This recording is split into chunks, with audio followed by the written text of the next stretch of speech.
Good evening, everybody, and welcome back to the ANZCAR Abruzzi Cup here on the SimShed Broadcasting Network. We are here tonight at the Atlanta Motor Speedway, a very tricky track where we're expecting to see a little bit of a struggle tonight, especially with the rear of the cars. We did have a race last week at Phoenix, of course. Unfortunately, we had some technical issues coming towards the end of that race. So before I start off everything tonight, I'm just going to run through a little bit of a recap of what happened there. So towards the end of the race, we saw Danny G coming across the line in first place, managing to get a great restart, make his tyres work for him, and get a great victory for the first time this season in the Cup. Behind him was Josh Micklemore with Jason Hartigan in third, Foster fourth, and Chris Purnell in fifth. The race was a bit of a tricky one with cautions, unfortunately, but later on it did get quite good. It's done the following to the championship. So up in first place is Josh Micklemore. No wins this season, but consistency has been key. Behind him is Neil Pearson, who had a bit of a bad race last time out at Phoenix. Danny G moves up to third with Michael Skurlock in fourth. Edward Foster fifth. Raymond Yeager in a joint sixth position with Devon Stowe, who's having a stellar season so far. Chris Purnell sits in eighth, with Riley Curtis in joint ninth position with Jason Martin. Strange to see Jason Martin that far down at the moment. I'm sure things will start to come up for him. So then we have Matthew Raymond and Stephen Williams in 11th place, joint 11th at the moment, but very close to that 10th spot. So things have shaken out a little bit for that.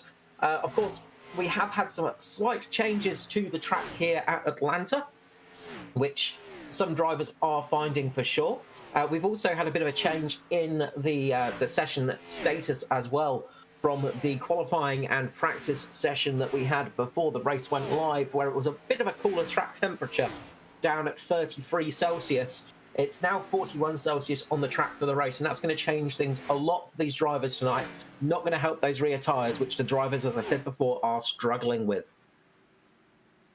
So as you can see, the cars are out there at the moment for this practice session, just getting everything running and getting used to the actual current situation on track, which can be tricky here at Atlanta because it's one of those tracks where it is very easy to lose the car. And you'll see a few cars just stepping out at the rear tonight. It's going to be pretty much a constant theme of the evening. Tyre wear is going to be a big factor as well this evening. We're expecting to see cars doing around about the 40 laps for their stint, so expect a two-stopper tonight if we run green. The drivers, of course, will be jumping into the pit lane if we have a caution. Remember, they do only have 4 sets of tyres for the race, so they get the set they start on and then they have 3 stops to use tyres in. So you'll see a lot of drivers just probably not taking tyres if there's an early caution. You might see a few coming down the lane for some fuel, but most will stay out. As the checkered flag comes out, we'll soon be getting ready for the race, gridding up and getting started for this one.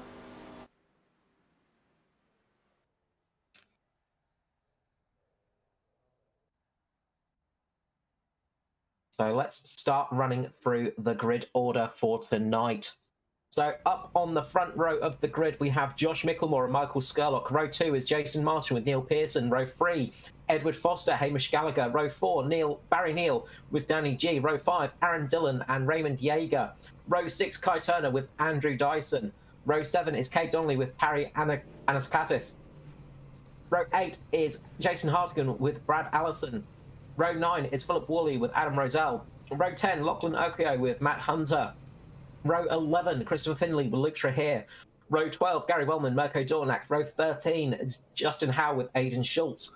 14, we have Scott Griffiths with Greg Spencer. 16th row, Joshua Carroll Walden with Justin Witcher.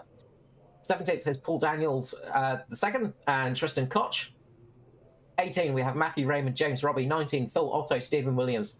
20, S. Patton with Aaron Major. 21st is Liam Ford with Dwayne Priest. Coming down to the back of the grid, 22nd is Clint Vincent, Bill Hickey, and at the back we have Ruben Phelps, just on the very back of the line there. So this is going to be a bit of a long one. It can be a bit of a tricky one. Expect to see these drivers not pushing too hard at the start, but they're going to want to try and keep a relatively clean car for this one. Try and keep towards the front of the pack just in case a big incident happens. That, of course, is a major thing to keep an eye out for on this kind of track. A big crash is easy to happen, although there is quite a lot of room here, and you can run dual grooves. You can almost run free wide here without too much of an issue. Not something you want to do lap after lap, but these drivers will be looking to keep out of trouble early in this race.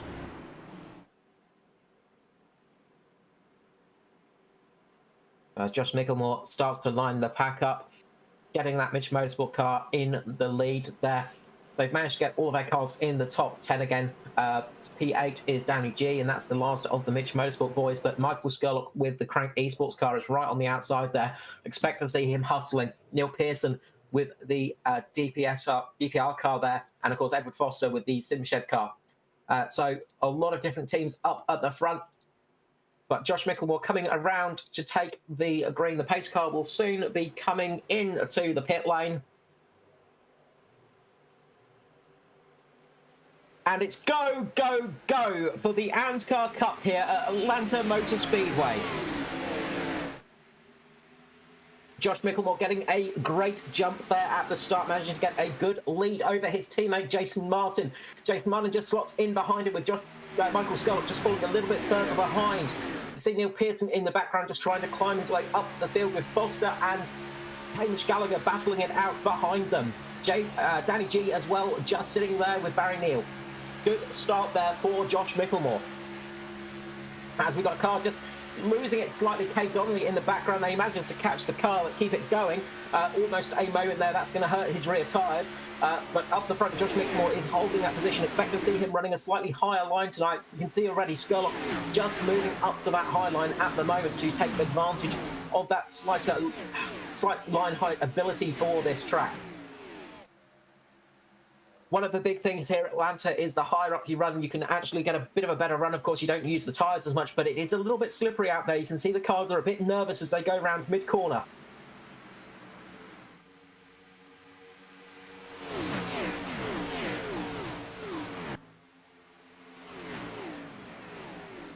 As Josh Mickelmore just gets a little bit loose on the exit of turn number 2 there. That's going to give Michael Skurlock the run down the inside to take first place from Josh Mickelmore. A good run there from Skurlock. He's managed to get the car back under control, get it back to a position where he likes. But pushing hard this early can cause the tyres to get a little bit warm.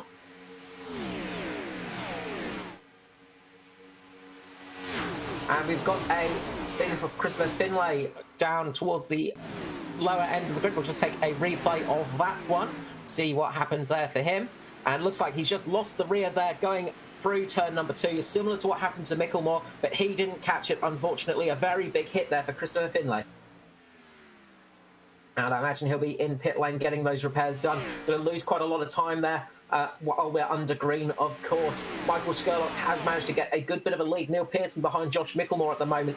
The main bit of action as we sit is down towards Barry Neal and Kai Turner, who are having a good little battle for positions 8 and 9 at the moment, as the front runners just start to slide into a single file position at the moment, not wanting to push too hard.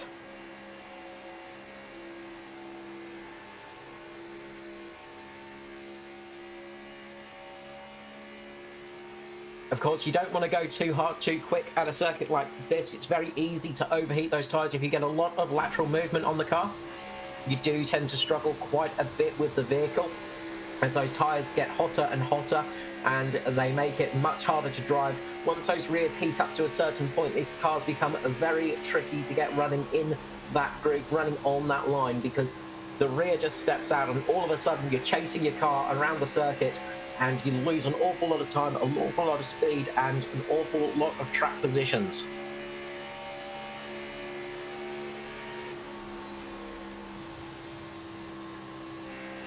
Now just jumping down the order, we have Harry Anastakis there, making a good move on Aaron Dillon. He's got Jason Hardigan behind him. So those guys, sorry, Philip Worley, sorry. They're starting to make up some moves. Harry, one of the newer drivers this season. He's been running a lot in the ANZCAR series, our developmental series, and I believe this might be his first time up in the Cup that I recall. So good to see him up there. Good speed tonight as well. We saw in practice earlier he was actually top of the timesheet. So somebody to keep an eye on for one of those new drivers to the series that definitely has a bit of speed underneath them. It's just whether they can keep that speed throughout the whole 160 laps here tonight at Atlanta. Meanwhile, up the front, Michael Skurlock has Josh Micklemore just slowly starting to catch him. Micklemore's managed to get the car back settled down, and it's starting to get a little bit better pace in the long run here. Expect to see a few different drivers getting a little bit better pace at the short run. Some drivers will have better pace in the long run. That's something that's quite typical here at Atlanta, as Jason Martin makes a move. Oh, as Michael Skurlock up into the wall. Michael Skurlock up into the wall. He's managed to keep the car going, but quite a lot of damage to the front right of that vehicle. That is going to be a disaster for his race. Aero is quite important here, and that is really going to affect him for the rest of this race. And I believe joined back up in the booth with Dave Douglas. How you going, Dave? Yeah, good, Carl. Hopefully it's all sorted, we'll see. But yeah, interesting to see Skurlock there. Been keeping an eye on a 350 up in the fence there, running the high line around the track at the moment he was, and just getting too far up there and just a little bit too much speed going into the corner and carried it up into the wall. So a little bit of damage there, but hopefully he can keep going on. But yeah, we'll have a little bit of an effect throughout the rest of the race for him. That's it. Hopefully it won't, of course, too much damage, but you always get trouble with the tyres when you've got damage like that. And of course, once you jump out of the draft from the car in front of you, you tend to lose a little bit of speed when you got that damage on there. The car is not as slippery as it once was. We can see him trying to get back on Jason Martin at the moment, with Hamish Gallagher just right behind him, but Skurlock is favouring that high line. Yeah, definitely. You'll have to bear with me tonight. I'm not sure if it's coming through clear or not, but I'm going to check in a second. But yeah, we're right on board with Benny G at the moment, and the Mitch Motorsports Camaro, I think that's Chevy, running up in the 7th there, in behind Edward Foster, as you can see, riding on board. So now all the drivers are coming down to that low line, getting back down to that white line. They were sort of following the 350 of Skurlock there for a bit, but now that Pearson's inherited the lead. Oh, Energy just touches the wall there down the back straight. So just it's easy to do, getting right up behind the car in front of you. Try not to hit that guy. You hit the wall, and yeah, the wall does poke out a bit where the safety barrier starts there. So easy to do. Yeah, it's so easy to have that little bit of contact with the wall here. People do tend to run the higher line here at Atlanta, of course. It does favour it slightly, but there has been some slight changes to the surface with the most recent patch, which I think has caught out a few drivers who have been driving this track since before the changes, and it seems to have changed things just a tiny bit from the views from up here in the booth. But a few people are definitely struggling to get to terms with it. We saw it in practice as the caution flag comes out. It's like Justin Howe there with the caution.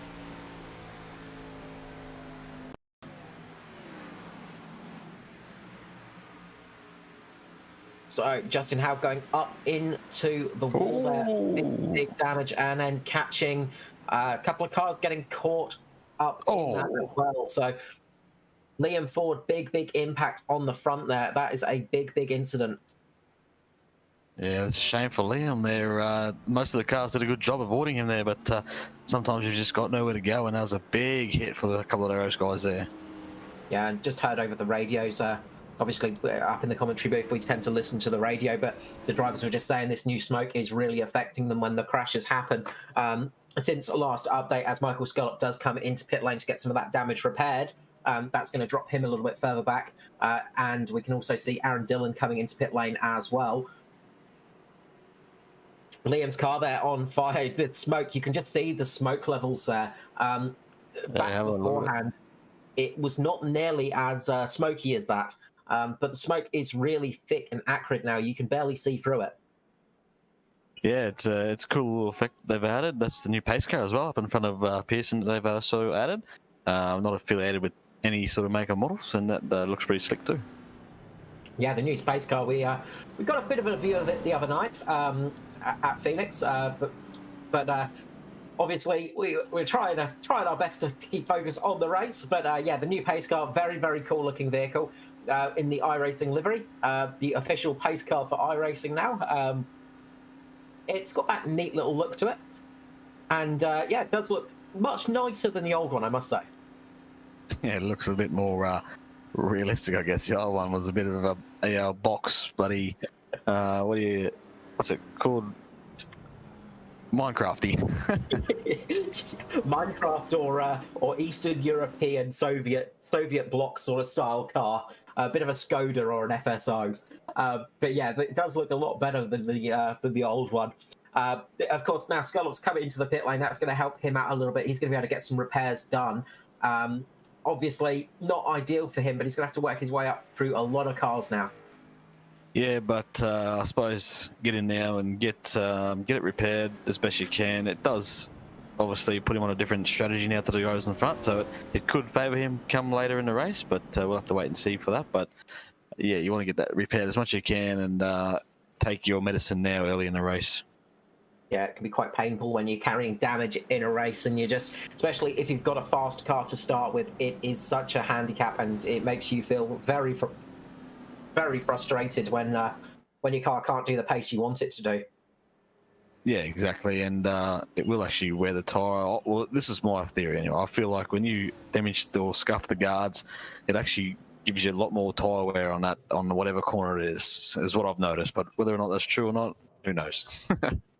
No, it's definitely one of those things, though, because of course you lose a little bit of aero and things like that, and all of those changes will affect the tyre wear of a vehicle, and also there's the psychological damage to the drivers as well. When you've got damage to a car, you've got to drive around that sort of psychological effect of being, oh, I've got damage to my car now, drat. You sort of, it can make it very hard because you've got to believe that the car is going to actually function as well as it was before almost, and it almost never does because you talk yourself out of it. So there's so many things, so many different little things that happen when you have a little crash like that. Oh yeah, absolutely. Yeah, it's never good crashing at all. You want to try and avoid it at all costs. Wise words there from Dave Douglas. Don't crash in a race. Very, very true, that one. I don't think truer words have ever been spoken. Am I coming through all right on your end there, Carl? You can hear me? I just want to make sure. You're loud and clear, Dave. I believe everybody can hear you, so that's some good news. It doesn't sound like I'm just talking to myself, which is usually popular. Yeah, perfect, because I think it's a Telstra area problem. My phone's not even connecting now, so I'll deal with what I've got. I'll just call the race from the stream we've got here, so apologies if I get any names or call the cars wrong, but I'll do my best. Hopefully things will work out well. It's nice to have somebody else up in the booth to talk to. It makes it that little bit easier. As they start coming around the final set of corners now, Neil Pearson's going to be in the lead with Josh Micklemore on the outside row. He's followed by Hamish Gallagher, Jason Martin down on the low side. There's a lot of those Mitch cars now. You can see all of the Mitch cars there in that top line, other than Jason Martin just down on that bottom line. So they could be in for a good run here at the start with all of our cars together. Neil Pearson gets a good jump away, though. He's managed to get a good restart there, getting a good little bit of a gap between himself and Josh Micklemore. You can see down at the bottom, Jason Martin trying to press the advantage. Foster behind him, knowing that he needs to get between those Mitch Motorsport cars to keep them from blocking him out. He's trying his best there to keep underneath Hamish Gallagher at the moment. Try and get ahead of him so he can slot up in front. Not able to do it just yet. Needs to get a little bit of a better run through the corner to be able to slot up in front of him. But the high line seems to be the slightly quicker line at the moment. We'll see how that goes on to the front straight as Neil Pearson has managed to get a good lead up in front. Foster and Hamish Gallagher battling there for 4th and 5th position. Yeah, you got those guys battling side by side back there. Actually, Barry Neal, I think in the 22, I believe it is, in there having a nice run at the front. He seems to find his way up there, so you don't want to be running too wide for too long. It will wear these tyres out, and for me, this race, this track, you want to look up those tyres as much as you can. As Andrew Dyson, by the looks of it, coming for a look up the inside of the 53 now over Foster. Yeah, Andrew Dyson making a move. You can see Hamish Gallagher drop to that bottom line, so Foster's going to try his chances up top. You got Andrew Dyson, Kai Turner, and Barry Neal there behind Foster at the moment. Up front, they are sort of running a little bit single file. You've got Jason Martin just ducking out below. You can see from Barry Neal's view, the car's just moving around there. Oh, Hamish Gallagher gets a big slap oversteer there. That's going to cost him a little bit of speed down the front. He's going to drop back a little bit here, and that's going to give Foster the chance to get in front of him, as well as Andrew Dyson. Will he get in front? It's touch and go at the moment. He might be able to get it done on the exit, but it's very close between those two. That is a big moment for Gallagher. He managed to catch it well. Yeah, certainly nice little save for Gallagher there, but not ideal. You will lose a bit of pace, but now he just got to get back in his rhythm and try and not do it again off the turn here, and he manages to do it quite nicely, so he'll get back in his rhythm and slot back in there behind Andrew Dyson. I think, is that Kai Turner in a 4.8 behind him, I believe, as well. So those guys will continue to race on here. That's it. We've seen that a few times tonight, especially up here at the front. Those cars just getting that little bit of snap oversteer through the mid-corner. A few times tonight, we've seen a few different drivers having that issue. So interesting to see how they're coping with that. Just jumping back a little bit to 19th position at the moment. Michael Skurlock having a charge through the field. He's made his way back up into the top 20 already. Obviously on fresher tyres than those around him. That's going to help out a little bit more adhesion there for that car. Just going up underneath Kai Donnelly at the moment. And Skurlock just charging his way through the field, trying to get back up to the front. Yeah, he's having a good run there. So what you see here, he's going to rob Peter to pay Paul here for a bit, but it will get him back the track position that he lost. And if it stays green, it'll work out for him. And as I said, it could come back to him at the end of the race here. But right now, he's got the pace, so he might also use it up. And if it goes green long enough, everybody will probably come in a pit as well with him. So yeah, good battle out there at the moment. He's carving his way up through up in the inside of the 144 there, and then he's got Lachlan Yoki on the outside and his teammate of Trehair. That's it. He's just coming up just straight past Trehair there, so you can just see that pace advantage already. Jason Hardy in the next car to have Skurlock behind him. So Skurlock in little under a lap has made about 10 positions there, so that's quite an impressive little run early on. But as you say, robbing Peter to pay Paul, because you're going to use up that tyre advantage quite quickly. And he might just use up the tyres a bit too quickly here. If it is a long green run, he might start struggling before anybody else. But of course, he has got those slightly newer tyres, about 16 laps younger tyres than everybody else as well. So it might just pay off for him, but we'll have to see how that goes a little bit later in this race. Yeah, absolutely. It'd be a good one to keep an eye on, because yeah, he's gonna get to the front of this field before too long, and then yeah, if he goes green long enough, he's got about 16 laps of extra fuel on board as well. So yeah, it might play into his hands here. It might be a stroke of genius, but we'll keep an eye on that one. We will. And up the front, there is a battle between Mitch Motorsport teammates Jason Martin and Danny G at the moment. They're running side by side, keeping Foster behind them at the moment. So good positioning for their cars. That's allowing Hamish Gallagher to try and work his way back up there. But you can see Skurlock has already caught that front running pack. He's just got past Andrew Dyson, and he's right behind Foster already, who's just getting past Jason Martin. Foster making the move work there, managing to get up past Jason Martin, and oh, he's up high again on the track there. He's not going to do the same thing again. He gets it done though. He keeps it down there and locked into that high line. So he's just moved up on the outside of 53, past him now down the front straight, and he's going to start working on the guys in front of him, which would be the Mitch cars. He does make a little bit of contact on the dogleg though, not enough to cause any major issue. It was just a slight glance of the paint, so that beautiful paint job is now a bit more scuffed than it was before. But he's going to quickly make a move on Danny G now. Straight underneath him, straight past him.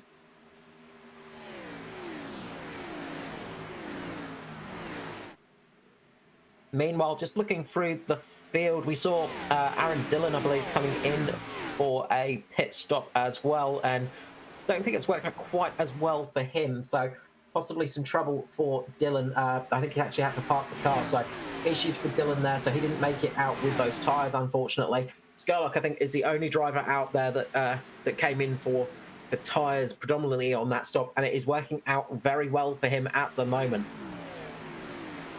So we can see up the front there, Neil Pearson leading with Michael Skurlock in second, and Michael Skurlock in second and Josh Mickelmore there in third. Sorry, I had to correct myself there because I didn't even think Skurlock had made it up that quick. But he's charging through the field, and with this pace, you're going to see him come past Pearson and maybe make up some good ground. So we could see Skurlock getting a good little bit of a lead here. And if it remains green, if those tyres hold on, you could see Skurlock, this move actually paying off for Skurlock if the rest of the race remains green. Of course, we did say there's probably going to be about 2 stops for tyres tonight. So Skurlock will be using up his full set, which could come to affect him later on in the race as we hit lap 30 with 130 laps remaining. This could come back to pay to really bite him towards the tail end of this race if there is a caution. But if it remains green, Skurlock could be in contention here with that off-kilter strategy. So we'll see how that one works out for him. And he's already pulling almost a second gap over Neil Pearson. He is just flying away at the moment as those other cars start to struggle for pace. A little bit further back, we have Trahir, his teammate Luke Trahir in the 43, battling with Lachlan Urquio on the outside there. Those two are battling away for 12th and 13th position at the moment. Up the front, it is pretty much single file, although there are a couple of cars getting closer to each other than they were before. Yeah, the 53 starting to go to work on the 24 here at DNG. Looking to possibly make a move in the not too distant future here as he runs right up behind him here. Is a good on-board shot of off the back of the 24 car looking back towards the 53 of Edward Foster, who just goes right down to that white line. It seems like he's just got that little bit of extra pace at the moment. We'll see if he tries to make a move down here into 3. Yeah, we'll see if he can make that one stick with Foster. Easier said than done sometimes. Sometimes it's not the easiest track to pass on at Atlanta. As the caution flag comes out again with Bill Hickey involved in this one. We'll jump back and see what was happened. Big bad Billy Hickey. He's coming off. Oh, he gets the tank slapper like Hamish Gallagher did, but unfortunately wasn't able to bring the car back. Gets up into the outside wall and then still carries it right down to the inside wall. And big hit for the 26 down on the inside wall there. There's no safer barrier down there, so that one will hurt. Yeah, I hope he let go of the wheels. He rolls up to the top there and very close there. Hunter. I think that was Hunter that just snuck through there. Very close there. He might get a warning for that one for not holding the brake. That's going to affect Skurlock though. That's going to really affect that strategy that he's on, and he's actually staying out. He's not pitting.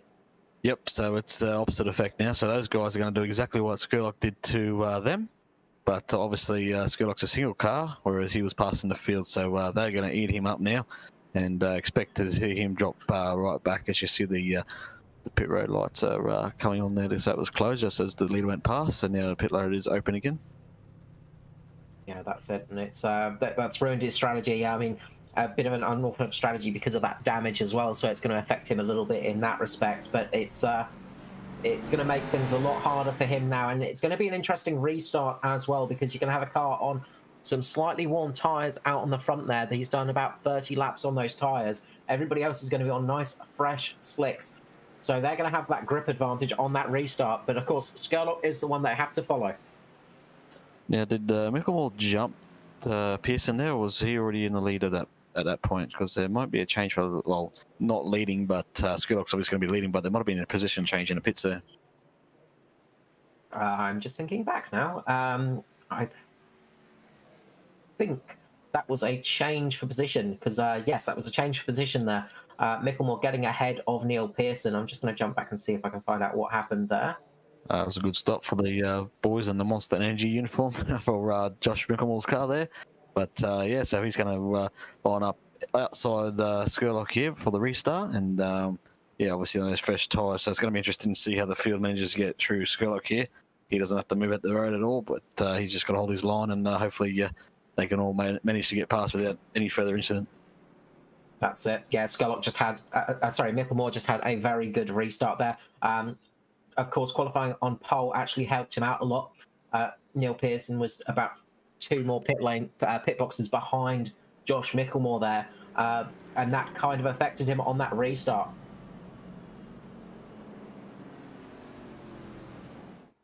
So paid off there. I was going to say with that one as well, there was a good battle down towards the back of the pack there. We were having 2 to 3 cars wide just before that caution came out. It was starting to get very juicy down towards the back there, but it's going to be interesting to see what happens with the rest of this race, and it's going to be a very hard restart for Michael Skurlock.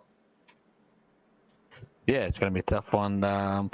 So it was almost 50-50 split there. So Skurlock put about 16 laps on those guys. So, and then they just did about 16 laps more. And I think they caution come out at lap 32 or 33. So it's almost even Stevens. But yeah, as I mentioned before, Skurlock was chasing down a pack of a field of cars, whereas he's a single car. So they're all going to go streaming by him now. Yeah, he's going to really struggle on this restart, and of course, one of the tricky things on the restarts, of course, is you sort of, especially on these old tires, you have to be careful not to loop the car. I don't imagine we'll see Skerlock doing it, but it can be pretty tricky restarting on these old tires in these cup cars because they have an awful lot of power, and when those rear tires are a little bit worn, they do lose a lot of grip.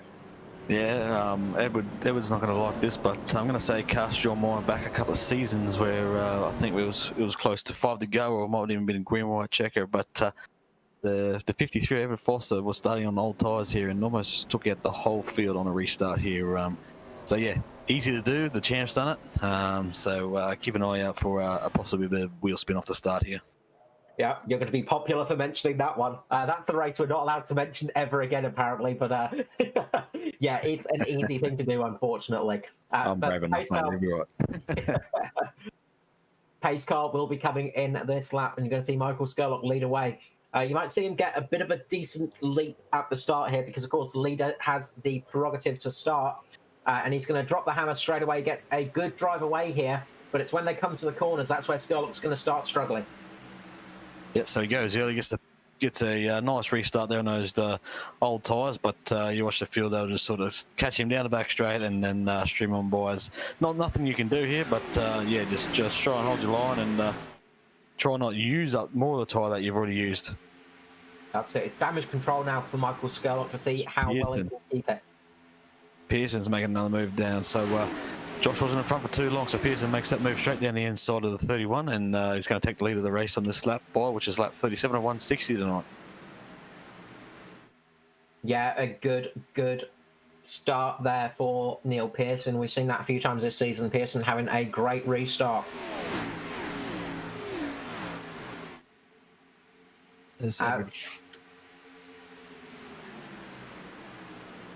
As Josh Mickelmore now gets the over and under on Pearson, he's going to try and get underneath him as Skerlock gets very close to the wall once more. Not going to want to do that too many times. No, he's flirting with danger up there tonight. You must think he's got his Kyle Larson boots on or something, mate. But yeah, he was running that top line. He's ripping the lip, as he would say. Yeah, as I said, flirting with a bit of danger. He's already hit it once, but he's going to earn his second Atlanta stripe if he keeps that up. We're going to go 3 wide down in the turn 3 there as well.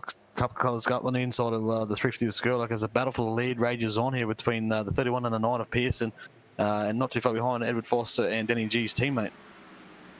Yeah, it's there's some serious battles going on along this track at the moment. A little bit further back, you had Barry Neal, Hamish Gallagher, and I think it was Lachlan Urquio, all 3 wide down the back straight with Michael Skerlock there as well. So they're starting to find out a bit. People are starting to play a little bit harder than they were before.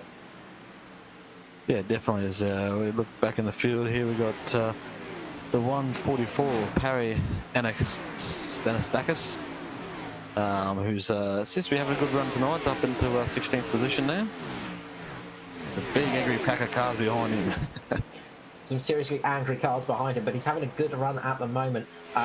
Anastakis having a good run this season. One of the newer drivers, we've seen him in the ANZCAR series, and he's been having some good pace there. We've seen he's got some good speed when he needs it. It's just whether he can carry it through the whole of a cup race. That's the big question. Up the front, though, we've got Josh Mickelmore now, just going up on the outside of Neil Pearson and going for the lead as they cross the line. Josh Mickelmore there is going to try and hold that high line, keep Pearson underneath him, try and carry the speed through, and then try and slot in front of him. Just behind there, you've got Foster as well. But at the moment, Josh Mickelmore getting back in the lead for this race. Yeah, good move by the 31 down the outside as the 9 was getting right down on that white line as far as you dare to go before you start to scrape the apron and it start to get loose there. So Edward Foster's seen the move up in front. Let's see if he can try and replicate the same thing and fancies his chances having a crack at the 9 here of Neil Pearson. Yeah, you can see he's looking quite racy at the moment. He was putting a bit of pressure on Pearson, trying to force him to go a little bit lower, but Pearson not falling for it, just keeping his line at the moment, holding position and not pushing too hard on that car. Yeah, definitely. And a guy who's having a good run tonight is Kai Turner. He's still hanging around. I think he's about 6th or 7th up there. But yeah, I haven't seen him this year yet. Maybe maybe once earlier in the round, but yeah, he's doing a great job tonight up there in the top 6 or 7. Yeah, Kai Turner just sitting 6th, just behind Jason Martin. He's in a Jason sandwich at the moment with Martin and Hartigan behind him, but having a good run there and getting a good position. So good to see him back in the field and good to see him having a good run as well. Yeah, absolutely. I've got to get used to the MFR cars. That's part of the MFR team there, and the Licky Molly and the Mickey Chevrolet at the MFR cars for this year. A little bit different to what they have been usually, but Dan Stephen does a great job with the paint work on those cars, I believe, and continuing to do that in 2021. Yeah, we've not seen too many of the MFR cars around this season. They've been a little bit quiet at the start of the season, but we're starting to see them coming back and back in some strength as well, which is always good. A lot of seasoned drivers in that team as well, so nice to see them back, and especially back towards the front of the pack too. Yeah, absolutely. Give us an update on the 350. I can't go back and have a look tonight. I've only limited resources here tonight. So where's the 350? The 350 sitting at the moment, Carl?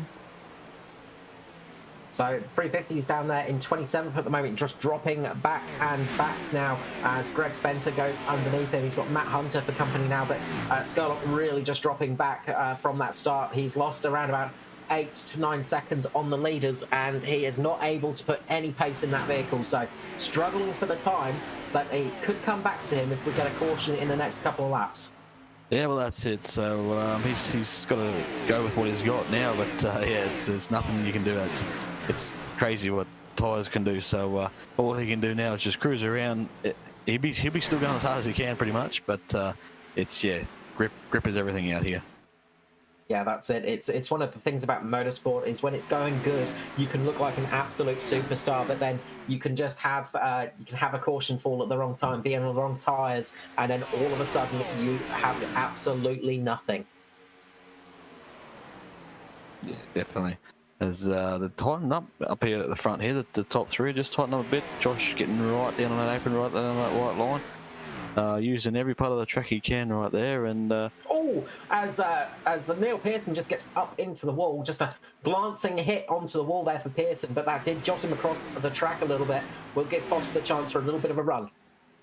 Yeah, it was a bit of an awkward contact down there. I saw him just sort of jump out of line there. I was wondering what happened there, but yeah, obviously just getting up too high, as we said earlier in the race. Hamish Galley did the same thing. It's a strange track, this one, where it would go down the back straight there. It sort of almost feeds you in, like, yeah, it's a false sense of security. You think, yep, it's straight here, but there must be a slight curve at the end there, and it just it can catch you out. Yeah, especially with the safer barrier going around there, it just juts out that little bit, and it's so easy to catch you out. Of course, people do tend to like to run that higher line here, and as you come onto the dog leg as well, of course, that really does throw it out a little bit, because you sort of expect it to be kind of more curved and straight, and the barrier does straighten off that little bit, which can catch you out sometimes. Yeah, absolutely. The old dog leg down the front there, but sorry, mate. There's a big pack up the front here, and these guys are looking racy. This looks dangerous in here. We've got Aiden Schultz there. He's about to get passed by the 144. We've got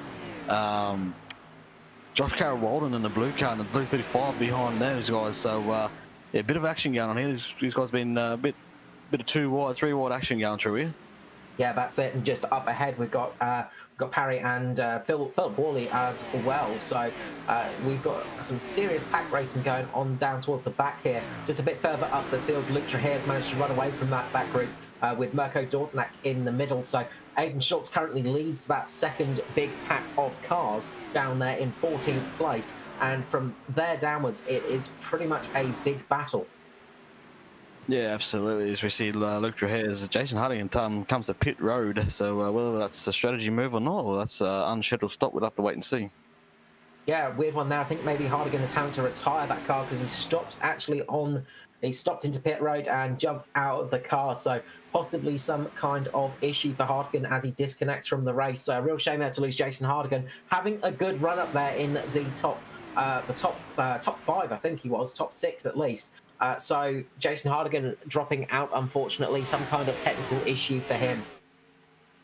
Yeah, might have an expiring motor or something there, but obviously has to take the car behind the wall and doesn't look like he'll take any further part in this race tonight. As Barry Neal's starting to get racy up here at the front in front of Raymond Jaeger, and he's got Lachlan on his outside as he gets sideways, nearly contact on the exit there. I think they were able to avoid it, but yeah, nice little battle going on here.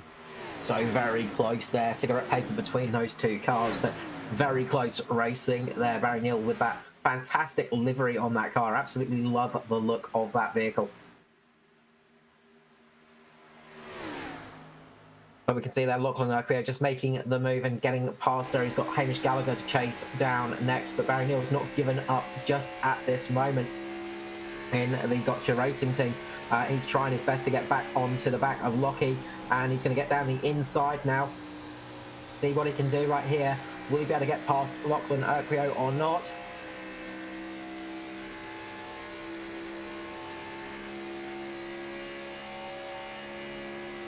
And looks like Justin Witcher may have had a crash as well as we're going here. Oh, as Barry Neal gets caught by Lachlan Urquhart as well, with just a slight tap on the front of those two cars. As they've got into each other again, Barry Neal and Lachlan Urquhart at the moment just having a big moment there. That is going to give Luke Trahir the chance to actually make a big jump with Raymond Jaeger as well. Justin Witcher down there on the inside there. He's going to have to pit in that car, but big moments there for the cars of Urquhart and Neal. That was a big moment. We've got a big race going on here with Gallagher on the inside of Kai Turner at the moment. Those guys are getting nice and close through turn 1 and 2 there as they run side by side down into turn 3. And Hamish Gallagher's going to get clear and get that job done as the 408 tries to fight back, but not much he can do there. He might try to sneak back up the inside, but he might be better off just sitting behind there and saving his gear. Or you can race hard on down there and dive down into one as he just sits in behind. So he could have made a dive there, but a wise head on old Kai Turner, so he's just going to sit there and save his gears. No point racing this early in the race. Not even halfway through yet. Yeah, that's it. There's no need to push too hard as we have 103 laps remaining of this race. We're on lap 57 at the moment, and you can see these cars are starting to get a little bit looser now as they're starting to get towards the end, towards the middle of their stints now. As they've done around about 25 laps on these tyres, you can hear the cars lifting off a little bit mid-corner and just starting to struggle for grip as they go round. We're going to see a little bit more of that racing starting to come up behind Kai Turner with Raymond Jaeger, Luke Trahir and Lachlan Urquhart. Lachlan Urquhart in the lead of that pack as Trahir just touches the barrier slightly there. He's managed to keep it straight, but that's going to give Raymond Jaeger the chance to get ahead of him now, and he's going to have to battle out with Lachlan Urquhart. Yeah, it was almost a bit of awkward contact there for Jaeger, but he was awake to it and got down on the inside there and got the move done. But yeah, see a couple of those Barley cars having a fight with Aiden Schultz tonight. Aiden out here on his own tonight, no Riley. He couldn't make the race tonight. The budget wouldn't allow it, so couldn't get the truck down here. As you see him on the screen, so he's still battling with the 35. They've been like that for the last 2 laps. From what I can see, is Josh is still trying to make that pass. So doing a good job tonight. Aiden's had some bad luck lately, but keeping all the pedals straight for now. So hopefully he can stay on the lead lap and continue this good run. As I think that's James Robbie on the outside in the 41, which is a new colour for this week. So that's throwing me off. So tell me if that's not James Robbie, but yeah, and that might be Reese behind him as well. Yeah, James Robbie there, and yeah, James Robbie there. Up there, Ruben Phelps as well, just behind him. Yeah, James Robbie there, Pace Syndicate. Gets loose on the exit of the corner. He's managed to keep it going, but that's forced Aiden Schultz to have to go down, and that's cost him those positions. Aiden Schultz doing a bit of avoiding manoeuvre there just to get out of line, just to avoid a bit of incident there as they checked up. But you say Aiden Schultz's luck, again, it strikes, unfortunately for him. But that's really given James Robbie the chance to get out in front of this pack and leapfrog a lot of vehicles. That was a good save, though. Hopefully he doesn't rewatch this replay and hear me putting the mocker on him there. But luckily he saves it. No damage, so he'll be able to keep trucking on here and hopefully keep it straight for the rest of the race. And up the front, we've got Foster and Danny G now side by side. Danny G on the inside, Foster on the outside in the 53-24 fight. 24, the orange Mitch Motorsport car, of course. Foster looks to have made the pass on Danny G. He's just going to run that high line. He should get better run off the corner and then slot down in front of that Mitch Motorsport car. But the JP Simshed's liveried car of Edward Foster has taken up into third position there. So Foster's starting to get a bit of a charge as we go a little bit longer in this run. Yep, so he's obviously done a little bit of tyre saving here at some point. Caution is out. We get a caution. As Greg Spencer having a big moment down the back straight. Somebody else as well. Turn two. Oh, Aiden Schultz. Sorry, Aiden Schultz. Aiden Schultz getting hit by Matthew Raymond, I think it was. So I'll tell you what happened. Aiden Schultz just losing a bit of front grip there. He actually lost the rear, I think, on the exit of turn number 2 and has gone down into Raymond there, and big crash down the back straight. Aiden Schultz got a bit of damage, but it should be okay for the rest of the race, but unlucky there for Schultz. Yeah, it's a shame for those guys. I know Matty Raymond hasn't had much luck this year as well. His luck's got a turn just like Aiden. So for some reason, those boys have actually found each other on track tonight and turned their luck into one big mess. So, yeah, unfortunate for Matty Raymond there. And Aiden Schultz, I expect a message after the race, probably having a go at me for putting the mocker on him now. Yeah, putting the curse on. Now, we've got some interesting stuff in the pit lane. We've got Neil Pearson, Edward Foster staying out, as well as Lachlan Urquio and Philip Worley. So a few people sticking it out there. I think also JCW staying out there. Josh Micklemore has come in the pit lane. All the Mitch Motorsport cars coming into pit lane. So those guys have come into the pit lane, coming in for another pit stop here on lap 64. We've got 96 laps remaining. So those guys have only got one set of tyres left now for the rest of this race, whereas people like Foster and Pearson will have an extra set left. So it's going to be interesting to see how that shakes out as the race goes on. Yeah, you can't see me from where you are, but I'm rubbing my hands together here. This is great for the race. So we've got a few split strategies here. So yeah, we're going to throw the marbles up in the air here, and just like Daytona, and see where they all land. But yeah, I love this. I love a bit of different strategies going on. So we'll see how it all works out for everybody. But yeah, the usually when you split the strategy, you want to have a few cars with you, and Pearson and Edward have got at least 10 cars, I believe, that stay with them. So we'll see what happens here. Yeah, everybody down to Phil Otto there in 9th position have stayed out on the track. So everybody down to P9 are on those older tyres.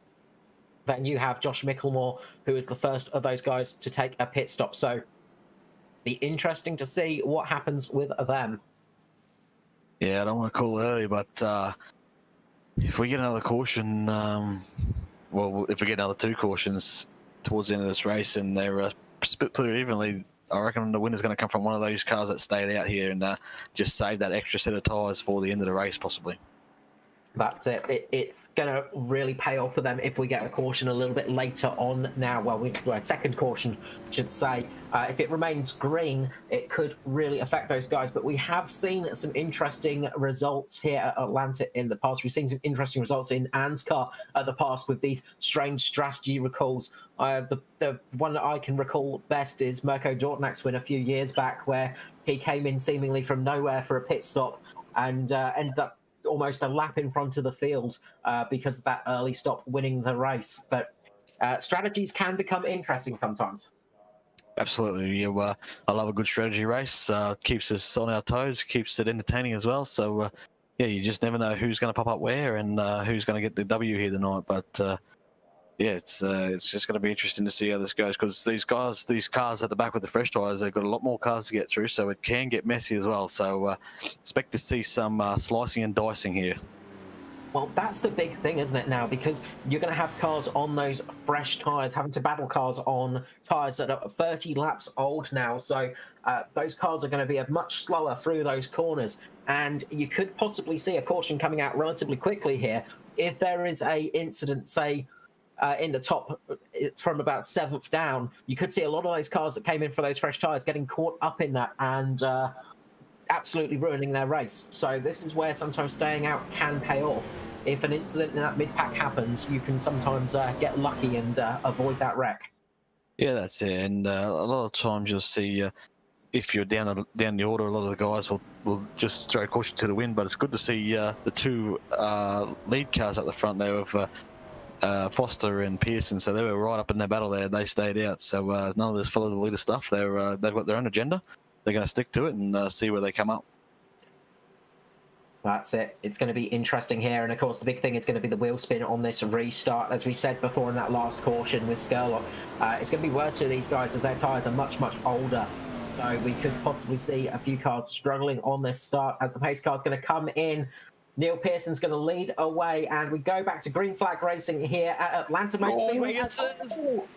Big moment. Wally, I think, and Lachlan Urpio, big wheel spin there. That's taken... James Drobby. James Robbie on the inside. James Robbie, unfortunate position there, and that really, really affected him on that restart. That wheel spin catching them out. Yeah, it's a shame for James Robbie. He's having a good night, and he hasn't had too many of those lately. So, yeah, he's going to go all the way to the back of the field here, and that did not work out at all. But we called the wheel spin on the restarts, and even Pearson, the leader, the championship leader as well, also got loose in that restart. It was lucky to not do any more damage or cause any accidents there as well. So, but we're green flag racing here. So now we've got the 9 out front, ahead of the 53 of Edward Foster. So you see JCW up on the high side there. Our first car with fresh tyres, I think, is the 24 or the 31. It would be the 24. Hamish Gallagher, 13. Hamish Gallagher, who's slicing his way up the field at the moment. He's in the leader and he's just getting past Foster right now. So those cars on those fresh tyres are absolutely scything their way through. So you can see there the Mitch Motorsport cars just coming through like a steam train, just passing Foster right now. Neil Pearson is going to get caught up to quite quickly as they go around this corner. But you're going to just watch these cars just drop off the pack, fall down to the mid-pack at the moment.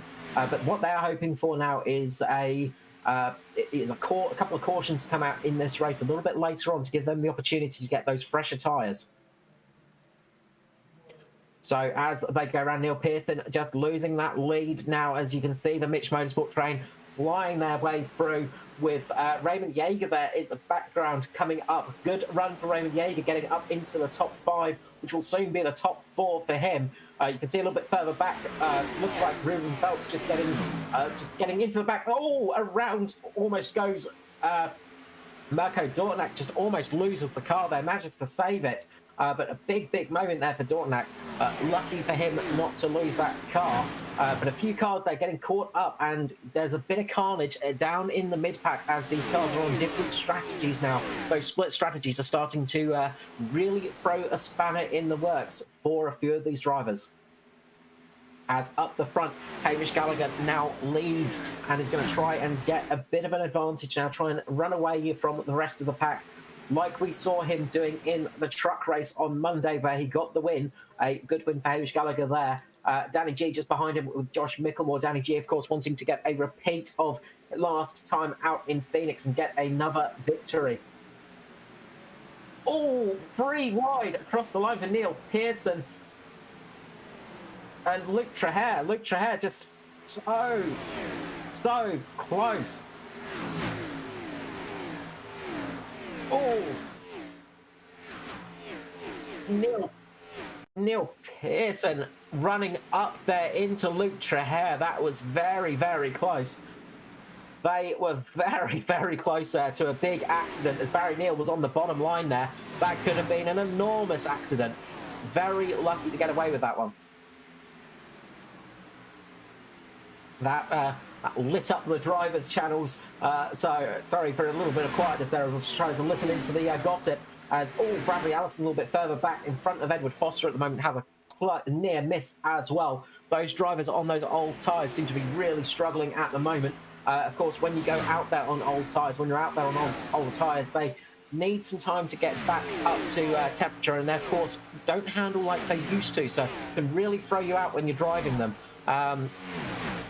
But you can see the cars are getting very, very close at the moment between all of those drivers. It's a bit tricky to know exactly where to look, as we're currently following Luke Traher and Barry Neal up there at the front, but a bit further back, I'll just get to jump back to Edward Foster. There was a big moment there between Foster, and he's got a couple of cars coming up. Greg Spence, who's coming up to him at the moment, and just underneath him, the 18th of Paul Daniel in his first Cup race as well. Paul Daniel there in the Fireworks King car, making the move up on Foster, up into 14th position. But Foster just hemorrhaging positions as they go round.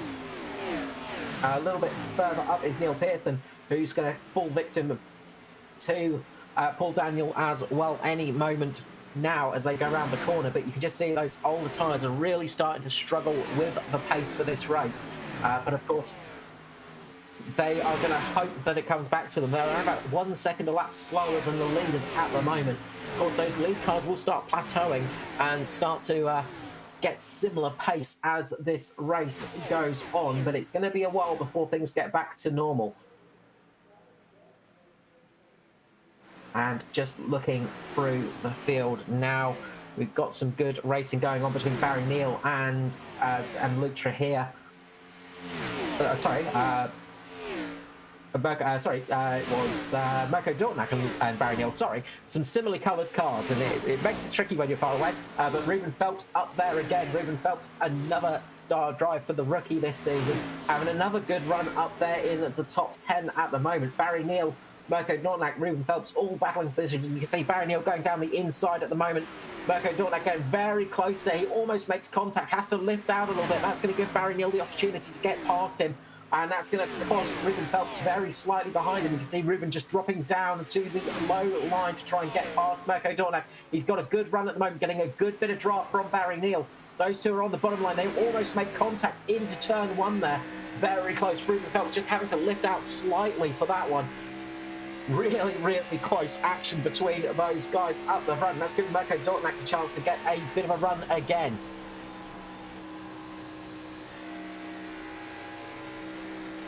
So action is all across the field at the moment. Just getting an idea where to look can be pretty tricky in a race like this. But great battling. You can see side by side still for Barry Neal and Mirko Dortnack. We're watching from the viewpoint of Ruben Phelps there in the Activity Hub Barley car. And again, as I say, just great first season for Ruben Phelps. Barry Neal, of course, having a good run as well tonight. And we've seen this a few times from Barry Neal. He's been having much better runs this season and really improving. Up the front, though, we've got a good battle going on for the lead as Danny G goes down underneath Hamish Gallagher. Josh Mickelmore there in the middle, trying to force the issue and trying to get himself up there for the battle. A little bit further back goes Roman Jaeger watching on. He's going to try and get himself up into this fight. As you can see there, Danny G taking the lead away from Hamish Gallagher. Josh Mickelmore now in the bottom row, pushing Hamish Gallagher a little bit high as they lose a little bit of traction mid-corner. And that's going to give Raymond Jaeger the opportunity to get a good run down here on the front straight. Raymond Jaeger and Hamish Gallagher are side by side at the moment, coming into turn one. You can see Hamish Gallagher up on the high line. He's going to have a little bit of a better exit here, but can Jaeger hold it, get a good run off the corner? He's going to try and see what he can do, but Josh Mickelmore moving up to Hamish Gallagher, giving him a little bit of a draft, getting him ahead of Jaeger. That was some fast and furious action there. Brilliant driving there from all involved. Great to see that battle up the front. So close. As the caution flag flies again, this could be disaster for the cars that came in. This could really affect them. As Paul Daniel, I think. Paul Daniel is involved in that one. We're going to have a look back. And I think that's him on the low line. Paul Daniel having a big incident going up into the wall and going down. And oh, huge. Paul Daniel going into one of the DPR cars.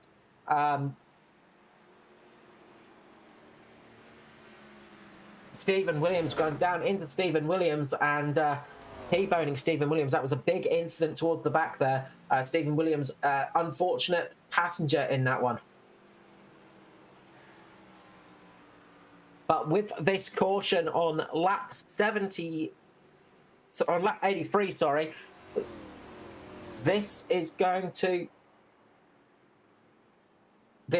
help those guys that stayed out.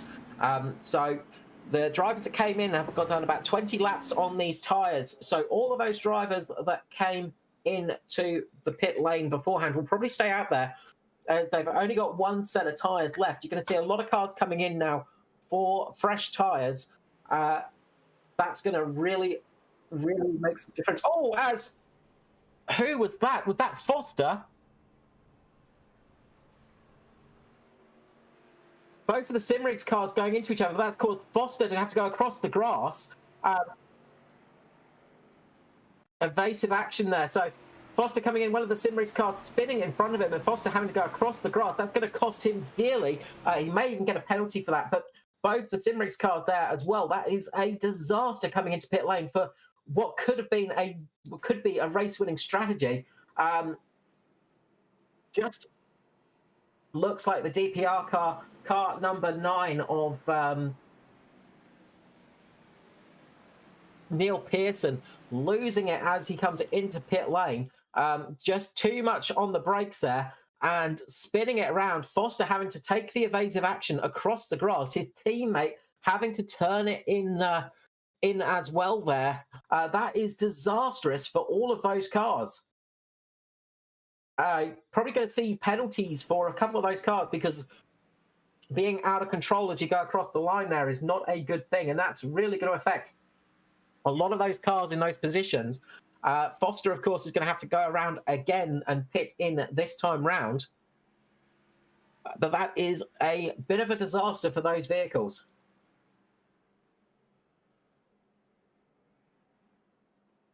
Absolute madness there coming into pit lane. We don't usually see pit lane being that hectic, but definitely one of those moments that really, really is going to change the outcome of this race. That's going to be a big effect on this one. Disastrous, you can say, for those cars coming into pit lane. So up the front, we have Danny G in the lead still, in front of his teammates of Josh Micklemore and Hamish Gallagher, with Raymond Yeager there sitting in 4th, Jason Martin 5th, Kai Turner having a great return to the series in 6th, Mirko Dortnak in 7th, with Barry Neal 8th, Luke Trehier in 9th, and Bradley Allison in 10th place. So we'll have to wait and see if Foster actually ends up with a penalty on that one, because we won't be able to tell until the race goes green. Hopefully he will get free scot-free, because that was an unfortunate place to be at the wrong place, wrong time for him there.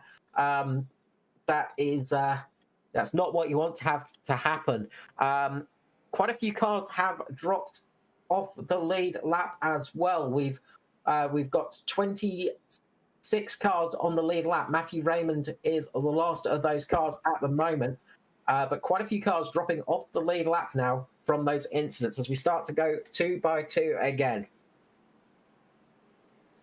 Yeah, it's going to be interesting from here, Carl. Touch wood, we've seen the backside of my internet problems. We'll see what happens, but yeah, it was a real hard to hear there, so I just dropped out for a bit, but hopefully we were back here. But looking forward to the end of this race. We've still got, what have we got, about 74 laps left by the looks of it? 74 laps, yeah, we've still got a long way to go. Still a lot of laps to go in this race, and we've got cars that are on some very differing strategies as well.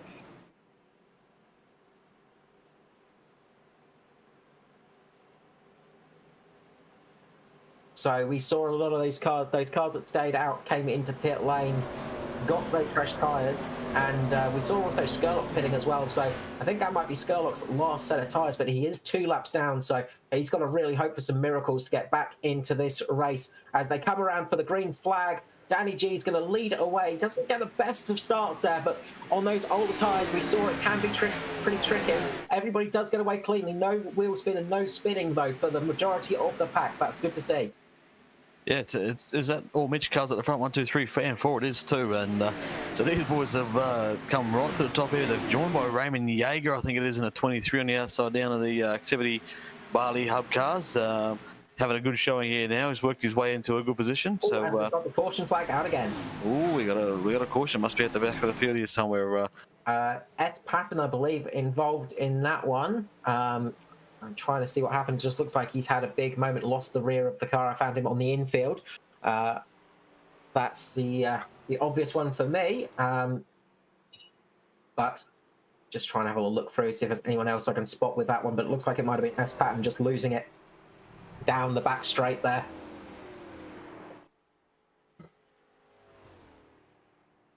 Yeah, unfortunately, you'll have to talk us through that one, Carl. I don't have anything to go back on here. I can only just choose what's in front of me. So, yeah, talk us through that, haven't they, mate?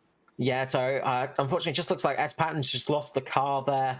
He was on the older tyres there, and it looks like he's just lost it coming out of turn number 2 down the back straight and lost the car a little bit. He managed to keep it going, but the caution did come out. So the caution flag is back out again, as we often say in racing. Caution breeds cautions, and it's happened again. We've seen that caution flag come out shortly after the first flag has fallen.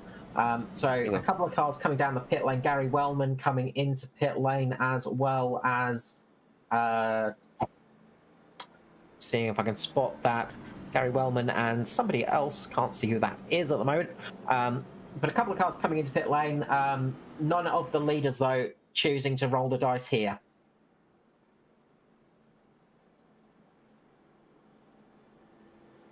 So this is going to help a few cars get their laps back, of course. This is going to be great for James Robbie, who was very unfortunate earlier in the race. We saw him have a big moment in that car, a little bit beaten up, but he's going to get the lucky dog, gets around there and gets back on the lead lap. So he's going to be able to rejoin at the back on the lead lap this time. So good news for James Robbie. That's going to be 27 cars on that lead lap. But now the leaders have to do it again, have to restart on those cooling, worn tyres, which is never an easy task. Track temperature has dropped by about 4 or 5 degrees now from what it was at the start of this race. So the track temperature is dropping. That's going to help for tyre wear, but it's going to hurt for tyre warm-up, of course. So these guys will just struggle a little bit at the start there, and we could see a couple of cars going around again, as they are now on. They've now got cars on multiple different strategies out on the track.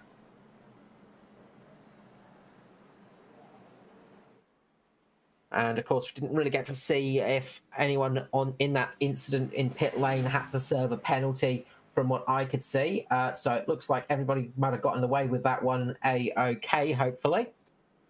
So that should be good news for them. But we didn't get much green running there, so they may have to come in once the green flag comes back out again. We'll have to keep an eye on that one. We'll keep an eye on Foster and Pearson, of course, the two main cars involved in that big kerfuffle in pit lane on the last caution. But Danny G leads for the Mitch Motorsport team, with a Mitch Motorsport 1, 2, 3, 4 at the moment, with Josh Mickelmore, Hamish Gallagher, and Jason Martin, with Raymond Yeager in the Activity Hub Barley car in 5th place, Kai Turner in the MFR car in 6th, Barry Neal in the Gotcha Racing car 7th, Mirko Dornak in the Mirko Dornak Special in 8th, Luke Trahir in the Crank Esports car in 9th, and the second of the Activity Hub Barley cars in the top 10, Brad Allison in 10th place.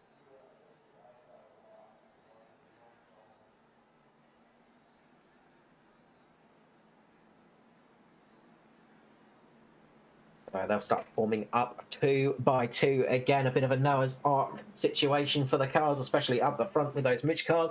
Although there are 4 of them, so I don't know if that counts as a Noah's Ark situation there. But they're going to start lining up side by side, and they've got to do it all over again. You're going to see who has got the gift of the slow right foot now. It's all about pressing the accelerator pedal with the least pressure as possible on these restarts.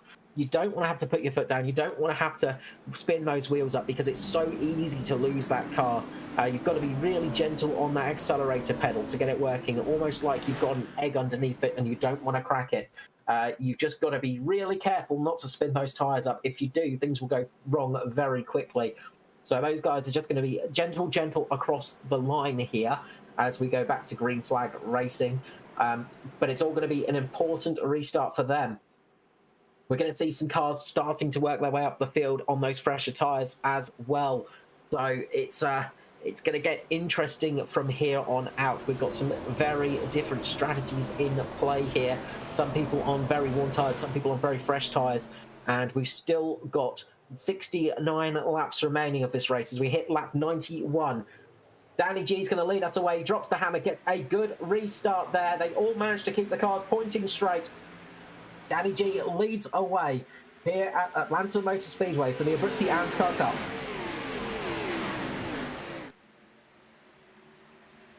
And you can see that the Mitch car of Josh Mickelmore just on the outside at the start, getting pushed a little bit wide. Kai Turner getting a good restart on Raymond Yeager. He's going to try and press the position and get up a position here. They go side by side as they come into turns 3 and 4. Kai Turner getting a really good run there on the outside. He's going to get past Jason Martin as well, possibly jump past Hamish Gallagher too. He's getting a fantastic run up on that high line at the moment. Looks like he's managed to keep some warmth in those tyres. And won't be long until those other cars start getting back to performance. But you can see that high line is paying off for them at the moment. They're going to try and keep it locked out as much as possible up there on the high line. Good run though from Kai Turner. He's side by side with Hamish Gallagher at the moment. You can see Raymond Yeager in the background running up very close to the wall there. Did he have to lift? I think he may have managed to keep that car with some momentum though. And he's going to get past Hamish Gallagher right here. Danny G has managed to get a good leapfrog at the start, but it's all chaos behind him at the moment as we have almost 3 wide with Barry Neil Pearson, who's coming up on those fresher tyres now. He's going to start siving his way through the field. So we're going to see some interesting changes of position now. I think Josh Mickelmore, JCW will be on the slightly fresher tyres as well, I believe. You have to forgive me, my timing screen has just messed up a little bit. Just not giving me the right details on a couple of tyre stints just because of that little incident in pit lane. But you're going to see some cars starting to side their way through the field now. As you can see, Neil Pearson there getting past Raymond Yeager. He's just going to go underneath Kai Turner now, making it look easy as he gets through the field, much like we saw Michael Skurlock doing at the beginning stages of this race. Those fresh tyres really giving him an advantage. There's some close, tight racing going on here with these different tyre sets here. Let's see Pearson getting really close to Yeager, I think it was. We've got the 777 here. I think that'll be Dwayne Priest trying to work his way through on the bottom there, just behind Barry Neal. Oh, JCW up the front there behind the 21 of Jason Martin. It's a real mixed bag here right now. Yeah, JCW just got a little bit loose for a moment, but then he's managed to catch it. He's really flying up there. You can see now with Foster as well. He's starting to fly his way up the field, but up the front, Neil Pearson has just got past Josh Mickelmore, and he's now trying to make the move on Danny G. It won't be long until he's up there. JCW, Joshua Carroll Walden there, just going around the outside on those fresher tyres. They are really helping him at the moment, and he is just absolutely siving his way through the field. You're going to see him catching up very, very quickly. Meanwhile, Edward Foster's just got caught back a little bit behind Barry Neal, who is down on the inside. Dwayne Priest on the outside there, Barry Neal. Those two are battling it out, but Foster is wanting to get back those positions after getting caught out in pit lane with those spinning cars. Meanwhile, up the front, you can see JCW just getting past Kai Turner now. Neil Pearson has taken the lead. He's going past Danny G and pulling out a fairly decent gap. Yeah, it's all happening here, Carl, and you know what the beauty thing is, we've got 60 laps still to go after they get to, well, 62 to be precise, but yeah, still a long way to go on this one, mate. Yeah, still a lot of laps to go in this race, and still a lot of things that can go wrong for these drivers as well. They've really got to keep these cars on the right spot. As a few of them were saying, they can only manage about 40 laps on the tyres, so you really, if there's a caution out now and these guys have to come in for tyres, they'll probably have to stop one more time. Oh, Raymond Yeager gets caught in the back by Kai Turner. As he loses the back end a little bit, that's going to check up the rest of the people behind him. He's managed to keep it going, though. Good recovery there from Raymond Yeager, keeping that car straight and on the track. And yeah, that was very close to having a big incident there behind him. But just that bit of experience has really paid off there. Yeah, it certainly was. I feel like the intensity is really ramped up right now in this part of the race. These guys are racing hard out there, and they're not leaving each other too much room, which is fine. Leading on each other a bit here, so yeah, these guys are racing hard, and yeah, as I said, the intensity's picked up as well. One of the cars picked up the back the wall down the back straight there was a green car. I'm not sure who it was, but yeah, he got a little bit loose, had a bit of a tank slap after touching the wall on the outside there. I think that might have been Gary Wellman, just up I think the you're front right, yeah. as well. I think Philip Worley might just be having a couple of slight connectivity issues. It looks like he's just getting a couple of bits of blinking at the moment, and that's always distracting when you're the car behind them. Meanwhile, Neil Pearson has pulled out a 2-second lead at the front. He is getting a good run up there as somebody goes off down towards the back. It looks like it might have been Ruben Phelps just having a big moment down the back straight. He's managed to get the car back on track, but that was almost a big moment for him. Meanwhile, Foster is trying to get up and underneath Josh Micklemore. He's going to manage that quite well. Next up in line is Philip Worley. As he gets down there on the inside there, down on that white line, he's got the DPR car in front of him to pass, and is just fill me in. Is Edward on the same strategy as Pearson, or are they on different sets? They are pretty much on the same strategy. Foster stopped 1 lap later because of a incident in pit lane. We saw the DPR cars spinning in pit lane. Foster had to take avoiding action, had to go round for another lap, and that cost him a lot of track position. But he's working his way back up the field now as they go underneath. Very, very near miss there as Paul Daniel there just getting out the way of the leaders, almost touching the wall. But yeah, he's got 1 lap fresher tyres. Not that that makes much difference. But yeah, he had to go round for an extra lap, and that cost him a little bit of time on the pit stop. Yeah, apologies. I had to go and have another reset there. So yeah, missed all that. But Whitehead Edward obviously had to avoid some. As we got an incident towards the back, I think it may have been Luke Traher. Luke Traher there. I saw a lot of smoke there. Yellow flags, yeah. Caution is out, and this is going to be the one where you're going to see those drivers that stayed out, probably coming into the pit lane. Oh, luckily, Lachlan Urquio just drove straight into the back of him there and just used Traher up for all his worth there. So I'm not sure what the go was there, but yeah, it looked like he wasn't stopping for nobody. He just ploughed the back of the 43 there. So interesting contact, that one. Yeah, that was awkward moment there for Urquio. He's just got into the back of Traher and just spun him around there. Not what we want to see. I imagine that's going to get him the view of the stewards. Yeah, it could be a bit more. I'm not sure if something's happened earlier in the lap, or there's a bit of a biff and barge going out there. But the gloves are off tonight, man. I'm telling you, these boys are racing each other hard. They are, and I was trying to see who was behind Traher. It was one of the Activity Hub Barley cars there. I missed who it was, unfortunately. It was the red car, but he got caught up pretty nastily in that incident, so that's going to really affect him for that one. So we're going to see, I imagine, those cars, that a lot of cars coming into pit lane. You can see the Mitch cars. Now, the question is can they make it to the end on these tyres? We've seen the longest stint so far was about 42 laps, 45 laps. So they've got to make it about 54 laps from here, and they have no more tyres for the rest of the race. I wonder if they're going to get tyres or just fuel only, because you'd be brave to take tyres, especially at your last set, and I think you're going to get a good 50 laps out of them, because they will be dead by the time they get to the end of this race, if that's the case. So we'll see what they do there. But yeah, interesting race shaping up for us here, Carl.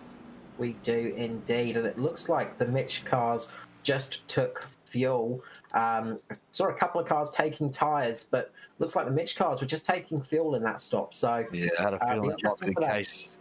Yeah, I had a feeling that might be the case, just because it's a big stint on these tyres, and they won't last that long.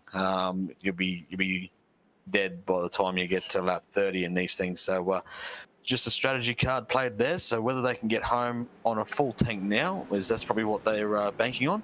Whereas these cars still may have to pit one more time if it does stay green for some reason. I think we'll see the whole field pitting at least once more for tyres this race. I don't think they can make it home as it stands on those tyres. Well, we have been proven wrong in the past, but I think we're probably going to see one more stop at least tonight. But of course, taking tyres now could be a genius move. It could be a bit of a mistake. I did notice Kai Turner actually did take tyres in that stop, so He may be one of the only cars out there on super fresh tyres this time round. So it'll be interesting to see what he does come the restart, see how much time and ground he makes as they start this race back up. He's going to have some good pace early on, but will it be enough to make the advantage as the other cars have to go round? So he's rolling the dice a little bit. If he can stay out there, if it remains green and all the rest of the field have to pit, if he can make them last, it could be a winning move for him, but it's going to be a tough call. Yeah, I'm going to give him all the luck I have. Yeah, good luck. Do your best, basically. But yeah, it's going to be interesting. Really a nothing caution here. I'm not sure how much you're going to gain from it or lose from it. It's just kind of a bit of a awkward time for everybody. So the Mitch guys are going to try and make something of it, whereas the guys at the front here like Pearson and JCW are just going to cop a sweet and see how it ends up. The big thing for the Mitch cars now is they've lost a lot of track position. They're down there in around about 16th position, I think is the first of the cars, and that's Danny G. So you've got a lot of cars in front of them. They're going to be right down there in the midst of the pack right now. And although there are quite a few cars with some damage around them, it's going to be hard work to get up past those cars. Meanwhile, you're going to have people like Pearson, JCW, Philip Worley, Foster, Dwayne Priest, all on fresher tyres, who are going to get a good restart and might be able to make up some good time here. Pace car will be coming in at the end of this lap. Now's the big thing on wheel spin, though, because we could see some big incidents mid-pack with those old tyres. Yeah, well, they've been racing hard up to this point, especially in that last stint, so I don't expect that to be any less this time around. So, yeah, watch for these guys to start using these bumpers, as we saw in that last caution. Lockie Yokio, yeah, hard in the bumper of the 43. Yeah, that's it, and it's... you get the cars in front of him that just have so much less speed than you expect them to, and it can really catch you out sometimes. Pace car is going to come in. Neil Pearson's going to lead us away. JCW on the outside. We go green back here at Atlanta Motor Speedway on lap 108 of 160. Pearson getting a good restart there ahead of JCW. His teammate Philip Worley managing to get down underneath Worley underneath JCW as well. Foster's going to try and follow him down there too. Worley going up to defend against JCW. This is going to give Foster the opportunity to try and get up underneath Philip Worley. Will he be able to make it work? He's a bit far away at the moment, but he could make a bit of a dive here. Worley tries to cover him on the inside. Foster's going to sit there. He's going to want to try and get a good run off here. Get the up and under on Worley and see what he can do right here to get ahead of him and start chasing down Pearson. Yeah, the big angry pack behind those guys is Raymond Yeager now having a crack at the 35 of JCW. He looks like he's going to get clear and get that move done out of turn 2 here as Edwards. Oh, it's tight on the outside of the DPR car there. Yeah, very close there for Foster, almost getting caught by Worley on the outside as Worley's car just runs up the track, just losing a bit of grip on that low line, couldn't keep it down there. And that's the other thing, of course. Meanwhile, you just see a little bit further back, James Robbie just having a good run at the moment. Try not to curse and commentate to him, but he's got some speed at the moment. I think he might have been one of those cars that came in before for a pit. Yeah, remembering also he got caught at that restart with those tyre spins of the guys in front and dropped right to the back. So he's working his way back up to the front of this field. Good to see, and that green car of his looks mint. As we've got Traher also fighting back on the outside of the 4-8 Kai Turner and going 3 wide, almost out of turn 3, forward down the front straight here. Yeah, there are cars all over the place there, and you can just see there with Traher just trying to get used to the car, just trying to get an idea of how much damage was caused and how much that's going to affect his car now as well, and that's part of a tricky situation. And they're catching up to Josh Micklemore at the moment. You can start to see the pack's just starting to split a little bit between Barry Neal and Danny G at the moment, as those two sort of separate strategies start to play out a little bit. Meanwhile, Neil Pearson is pulled out a bit of a lead, but Foster is catching him at the moment. Foster, that last time round, was a tiny bit quicker than Pearson, so we'll see how Foster does on the pitting here. Yeah, we'll have to keep an eye on that gap, and you also don't want to use up your tyres too much, so you don't want to go too hard here. So you want to try and save what you can while you're at the front, because there's no point pushing. Use that clean air to good effect, and yeah, see if you can save some of your tyres here.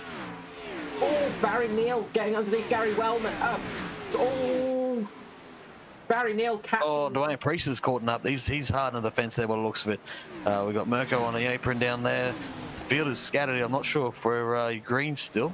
A caution now. A caution it is out. It was Barry Neal just catching Dwayne Priest a little bit. Just caught him underneath on that sort of on the dog leg, and great save by Dwayne Priest. He managed to keep it away from the wall, and then somehow everybody avoided him. Fantastic save by Dwayne Priest there in the 777.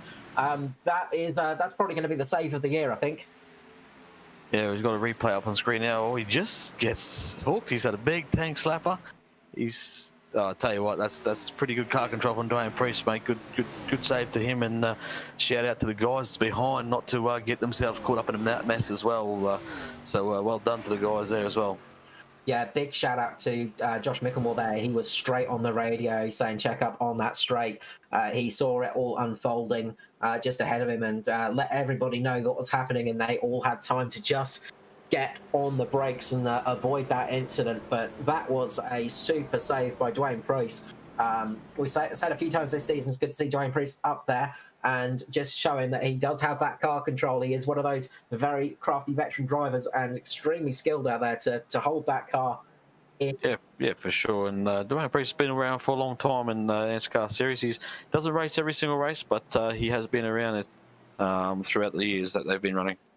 Now, in the pit lane, we've got Neil Pearson coming in. He's the first of those cars to come in. So Pearson coming in, he's getting tyres as well. So Pearson is the first to get new tyres out of that top group that we've seen. So he's going to be on fresh tyres for this restart. Foster will be on the freshest tyres, I believe, up the front next to Dwayne Priest. So it's going to be interesting to see what happens in that respect. I think Neil Pearson might have got pinged for speeding or something, because he's got a hold in the pit lane, so he got a very long stop in the pit lane, so I think he might have got held up for that one for some misdemeanor there. So that's going to drop Pearson right to the back of that pack, but he is going to be on those fresh tyres. That's going to help him out an enormous amount.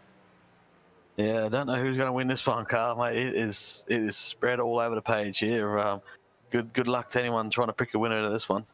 If you pick the winner tonight, go out and do the lottery. I think it's going to be one of those nights. At the moment, it is hard to tell. I could not even give a uneducated guess, let alone an educated guess to who's going to win this one, as we've got 44 laps remaining. We're on lap 117 as soon as Foster crosses the line of 160. Still a long way to go in this race. Those guys that stayed out are going to be banking on a caution coming out in the next, I'd say, 10 or 15 laps, and then they'll all be in for that last set of tyres.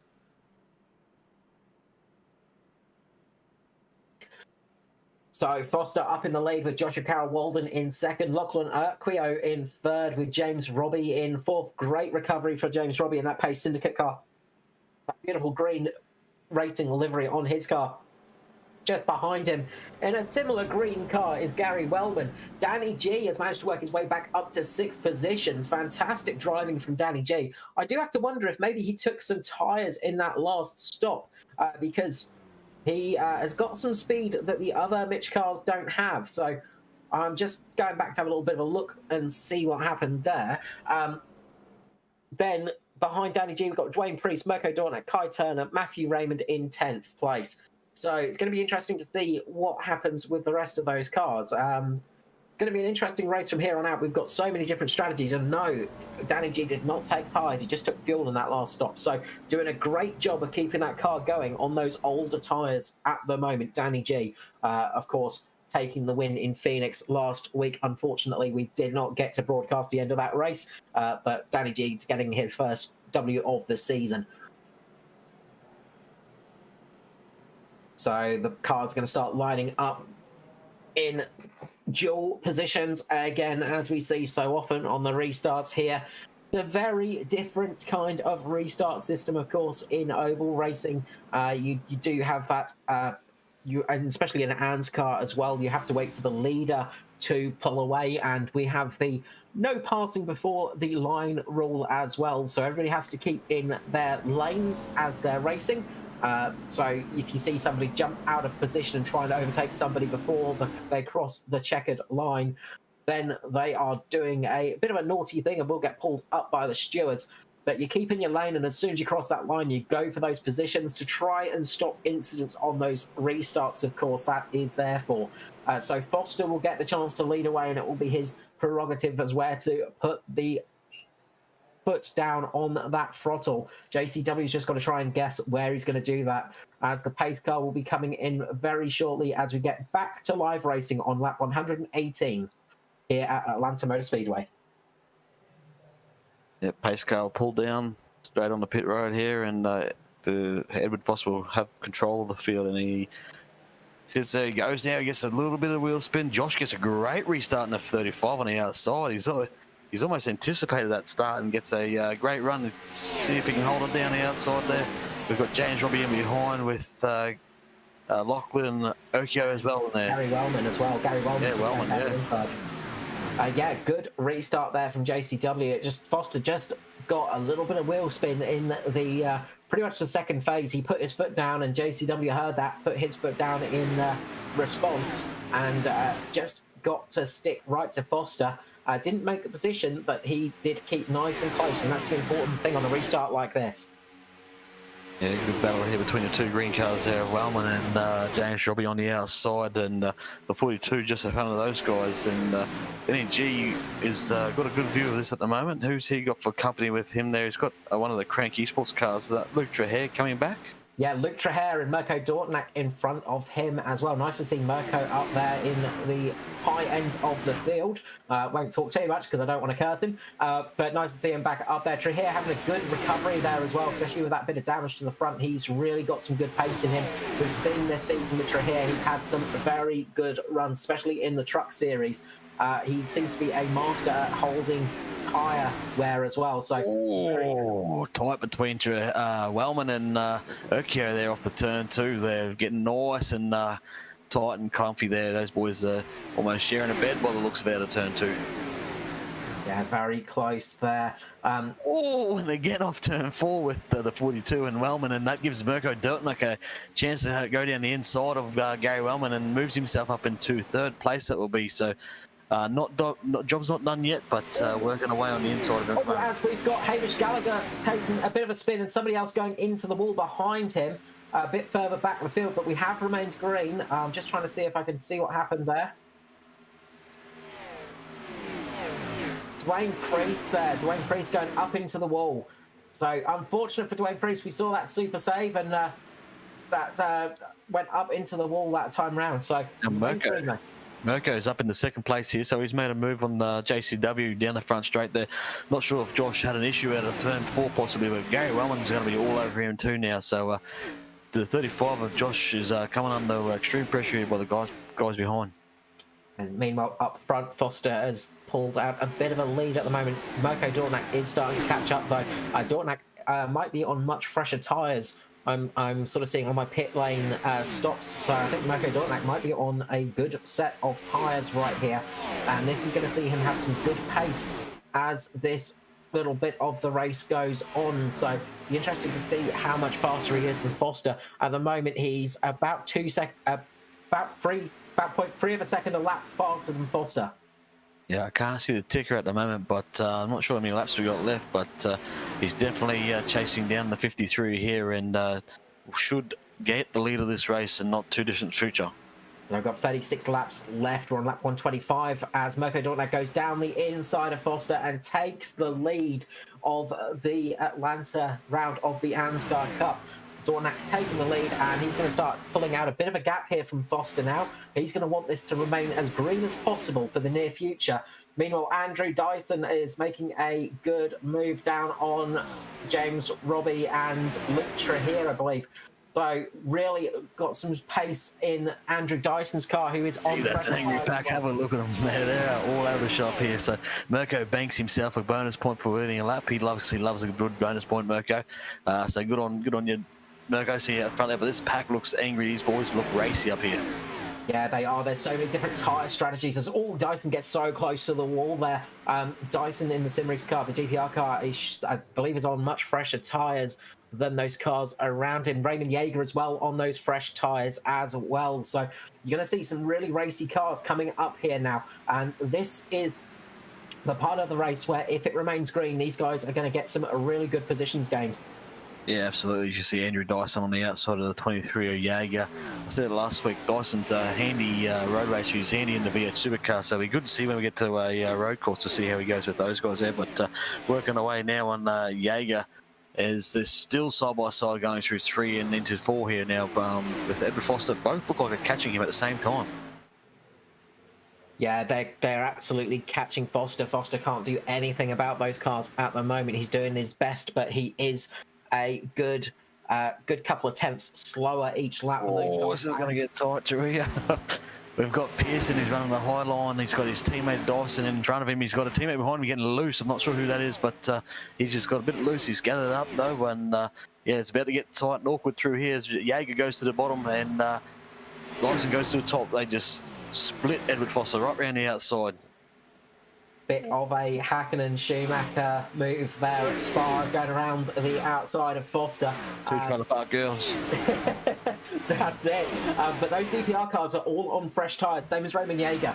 So they are looking good at the moment. They are on the freshest tyres of the field at the moment. Of course, if it remains green, it's going to be good for them. You can see they're catching up to Andrew Dyson very quickly as well. Dyson just losing a little bit of speed there. Jordan has pulled out a bit of a lead, but he's going to get caught up by these guys as well. Foster just getting swallowed by that pack. He's fallen down all the way down to 5th place. 5th place at the moment, I believe. Maybe 7th, actually. Sorry, my timing screen is just playing up a little bit. There's plenty going on at the moment, Car. Yeah, there's plenty of movement happening, but I'm happy because the race has amped up the ante here, and for the first time tonight, you don't sound like a robot to me, so all's good here. I don't have the Matt Hunter voice pack on. No, as Neil Pearson is absolutely flying at the moment. He is really starting to catch up to Mirko Dortnak, who has got a good lead at the moment. He's able to keep some good pace in that car, but Pearson is much faster. That last time round, he was around about 2.2 of a second faster than Dortnak. So these guys are going to start catching quite quickly. It's all going to depend now on if it remains green, as we've got 29 laps remaining of this race. Yeah, we're going to see who's going to look after their tyres the best here, because those guys behind Mirko would have used a lot of tyre up to get to the front there. As Mirko was a bit higher up, he got to the front a bit quicker, but I'm not sure if they're on newer tyres than Mirko again. So yeah, lots of different tyre strategies here. From my figures, they're about 10 laps fresher. So we've got 3 sets. So we had Edward on the oldest, then we had Mirko on another strategy, and now we've got the DPR cars flying to the front of this field on the freshest tyres by the looks. That's it, yeah. There's a real mix of strategies at the moment. Then sort of further down, you've got people like Danny G, who's dropped down to 16th position. Those Mitch Motorsport cars are on the oldest tyres in the field, if my tyre maths is correct. So they're really starting to struggle as they've dropped down the order at the moment. They are just struggling there, and they are hoping for a late caution in this race. Yeah, absolutely, and they may get it the way these guys are racing, but good to see the 62 of Mirko Dortnak having a good run out the front, but yeah, there's not much he's going to be able to do about Neil Pearson, who's just hunting him down at the moment. It's like a greyhound chasing after a rabbit at the moment. Yeah, that's it. And Dortnak, being that rabbit, he cannot do much other than try and run away as fast as he can. But as fast as he can run is not fast enough as Pearson takes a look down the inside. Dortnak just holding that outside line. You can see the difference in grip levels here as Pearson is just able to hold that speed on the inside line still. Dortnak still has it for the moment, but Pearson's going to shoot down the inside and take the lead of the race once more here with 27 laps remaining. Yeah, we're going to have to wait and see. At the moment, at this point in time, Neil Pearson's got the sights on here for a possible win here, another win for the season, and he's got a bit of lap traffic in front of him that looks like, I'm not sure who that is actually, but a bit of lap traffic coming into play there as well. Yeah, that would be Paul Daniel there. Paul Daniel there. That's him. That's him. That's the guy. Newer drivers to the series, always tricky to remember names. Makes it trickier when you don't have the names next to you. Having to use your memory and things like that, that's something I cannot do. So big props to Dave Douglas there for his ability to remember things. As we're looking at the 83 of Matty Raymond, so he got caught up in a little incident earlier with Aidan Schultz. Still trucking on here. He's in amongst it with the Mitch cars here. Not sure on placings at this point in time, but yeah, he might be running the same strategy as those guys, looking for a late caution here possibly. Yeah, that's it. I believe he's on the same strategy. Apparently, he's been down pit lane 6 times tonight. I think that was mainly for repairs than anything else for Matty Raymond. So he's oh, we got, who's that? The purple car? Is that Martin having a big moment? No, it's not. It might be Tristan Koch. I think that might be the 550. Is it? Yeah, it is. So that'll be Tristan having a massive moment coming off turn 4 there. Got down into the grass there for a little bit, but gathered up, and we're still green. Still green, and I imagine a lot of cars behind him are just cursing that caution didn't come out. Oh, we might get one here. Geez, that's close. Hamish Gallagher right up on the inside of Ruben Phelps there in the Barley Hubbard activity car there. Real tight, mate. I reckon they were rubbing on each other through turn 3 and 4 there. Yeah, that was as close as you can possibly get right there. You can't get much closer than that at all. One guy that will be looking for a caution that would really appreciate one right now is Michael Skurlock. He's currently 1 lap down, sitting in that lucky dog position, still trucking along there in 27th position after that early incident for him up into the wall and that bit of bad luck with the cautions coming out. But it's not paid off for him tonight, but late caution could help him out as this race goes on. But we are counting down laps as we are now 21 laps to go as soon as Pearson crosses the line again. So the race is coming down towards the tail end of its moments now. And I'm just keeping an eye out the front there. I'm not sure if Neil Pearson... Mirko's done a pretty good job here. He's still within a second on last lap by, but he's not driving away like he thought he would. So Mirko's still doing a good job out there on those older tyres. And I think he's going to have another DPR car coming up possibly to... Worley there. Worley, so he's come out strong. I thought Dyson might be the first one to get there, but Worley's gone through those guys and ended up the next contender. Yeah, so good driving there, but Dornack is really doing a great job of holding on, and this is the point where those tyres can just plateau a little bit, and tyre speed, it sort of doesn't really change that much for you. So at the moment, it's looking like Mirko's tyres are holding on pretty well. He's not really catching on Pearson, but he's not losing much time at the moment, and Philip Worley's not really gaining much time. Oh. So just watching the 23, just got a little bit squirrely off turn 2 there in amongst those cars there. I think maybe, who's that big one? I can't remember his name. That would be Greg Spencer. Jim Spencer. Looked like he might have just taken a bit of the air off the spoil of the 23 there coming out of turn 2 and just got the 23 a bit loose there. Yeah, that's it. Those teammates fighting hard with each other, which is what we like to see from teammates. But you've got to say it's time maybe just to try and work together a little bit to get past those DPR cars. Yeah, well, there's no one you want to beat more than your teammates. So those guys will race as hard as they can without taking each other out. So trust me, when you got an inter-team battle going on, you want to be the one that's winning that battle. So, but you don't want to be the one that's making contact. So. No, that's it. There's nobody worse you can hit than your teammate, and there's nobody worse you can lose to than a teammate. That's always the thing. They're the greatest measuring sticks in the sport, of course.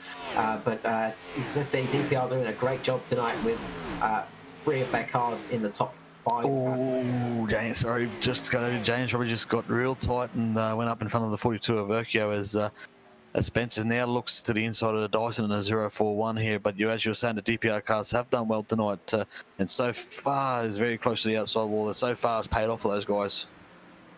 It has indeed, and it's only a one mistake away, as you see there. Andrew Dyson getting so close to the wall there, just avoiding it, but just one tap into the wall there could have brought out a caution and really ruined their night. They are just one caution away from a night-ruining position, really. So it's all that thing of who's got the right strategy at the moment. We're not going to know until the end of this race. Yeah, they won't be comfortable now. They with about 5 to go, they might be a bit more comfortable. But the longer this goes green, the better it is for those guys at the moment. Especially with these Mitch cars, knowing that they've got a spare set of tyres up their sleeve if something does happen here. Yeah, the Mitch cars, though, they might be in some trouble as they are quite far down. Danny G at the moment is the highest placed Mitch car in 16th position, with Matthew Raymond just stuck to his tail like there's glue on it. They're doing a good job there on those old tyres, but they can't really gain many positions here. No, that's it. So throw the dice comes with its sacrifices and consequences, and at the moment, that's their bed. They've made that, so they've got to sleep in it for now. But if something does happen and falls their way, then they're in for a real show. Wow, Jaeger right out sideways there, and nice bit of flamboyant driving and keeps it under control. So these tyres are starting to wear thin. Yeah, that's it. The tyres are starting to go, and as you start fighting so close to each other, you get those little drops of aero as you go behind the cars and start dicing positions. All of a sudden, the car will feel very different very quickly. Meanwhile, at the front, Neil Pearson's got almost a 1.8-second lead over Mirko Dornak, who has himself got around about a quarter of a second lead over Philip Worley, but he's starting to fall into the grips of Worley at the moment, but doing a great job of keeping that car up there on those slightly older tyres. Meanwhile, a little bit further back, you've got Luke Trahir coming under pressure by Kai Turner at the moment. Kai Turner doing a great job getting underneath Luke Trahir there, and he's going to start working his way up, trying to get up past the series champion Edward Foster there in 8th position. Yeah, just want to, I think in 7th place at the moment, doing a great job as Bradley Ellison. So good to see him there in the top 7 and having a good run tonight. So he's got his couple of teammates in front of him. He looks like he might have pace over those guys, so he may even move up. Possibly, if he can get by these two, that'll be a top 5. So that'll be a great finish for him. So yeah, hopefully Bradley can get this one done. Yeah, doing a great job tonight, and another team doing a great job. Activity Hub Barley team there with their cars up in the top 10 at the moment, with Raymond Yeager, Greg Spencer, and Brad Allison. Really good job of getting those cars up there for the moment. So good to see there. Yeah, I'm quite surprised with the pace of Trahir here late in this race. He's right out sideways, just like Jaeger was a couple laps ago. But after getting in that big wreck, he's still got some good pace in that car. So that's interesting to see. Obviously got enough repaired, and yeah, doing a good enough job at the moment to stay in there. Yeah, he's definitely one of those drivers to keep an eye on for the future in the Cup Series. We've seen him have some amazing races down in the trucks. He's one of those drivers in the Virtual Motorsport Mentor Series as well, run by Chris Purnell. And he's had a fantastic season this year in the Ovals. Very much a driver of the Road Series, but he has learnt so much for the oval racing, and he's really putting it to show. Just a little bit further back, you've got James Robbie making a good move on Gary Wellman at the moment. James Robbie just getting a good run up there on Wellman. Those two green cars battling for 12th and 13th position at the moment. So we've still got battles going on through the field as it goes, but these cars are starting to pace out a little bit. They're starting to get some gaps between each other, and that is just great news for Neil Pearson in the lead. Yeah, I can't go past giving Allison a bit of a shout-out without shouting out his teammate Spencer, who's having a good run tonight. So he's had a bit of bad luck this season, and he looks like he might be turning that around tonight. I think he's running 6th at the moment, or might even be a top 5 at this point in time. But yeah, good job from him. Yeah, that's it. And as well, mentioning drivers that we don't see up in the top area too often, Philip Woolley and Andrew Dyson having great runs tonight as well. New to the Cup Series, especially with Worley. Great run up there in the top 5 at the moment. And as I said, DPR having a fantastic night so far with all of those cars up in the top 5. The only cars really, the only fly in the ointment is Mirko Dornak, of course, in the Dornak Special in there in 2nd.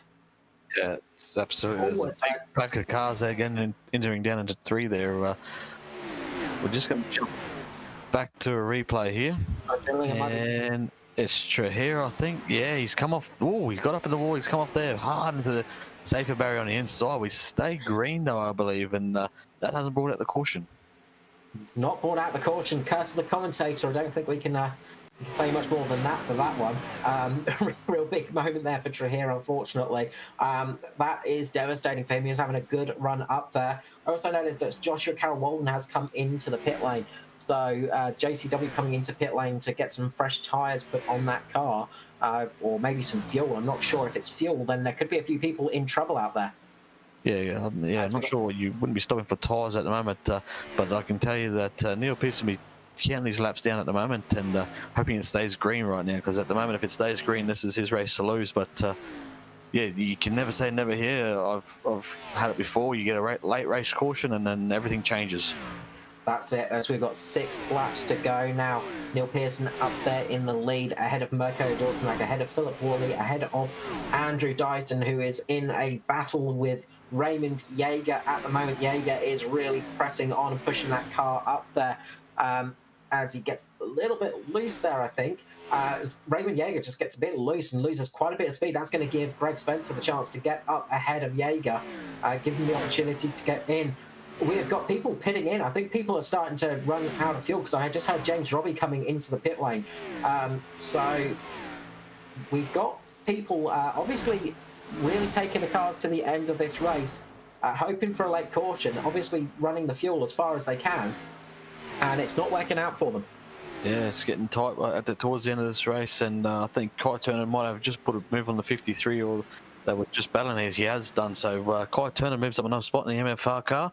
Good run for him tonight, back up into the top 8 there. So he's been there or thereabouts all night. So yeah, getting tight down towards the end of this one with 4 laps to go here. I think the person we got to wonder, and Edward Foster has come into pit lane. I was about to say the person that's going to be sweating bullets is Foster, because he is one of those cars that stayed out there the longest. So he's having to come into pit lane for a green flag pit stop. That is disastrous for him, and that's really going to affect his race, as Pearson in the lead still with only 3 laps to go. Comes around now. We are getting towards the very end of this race.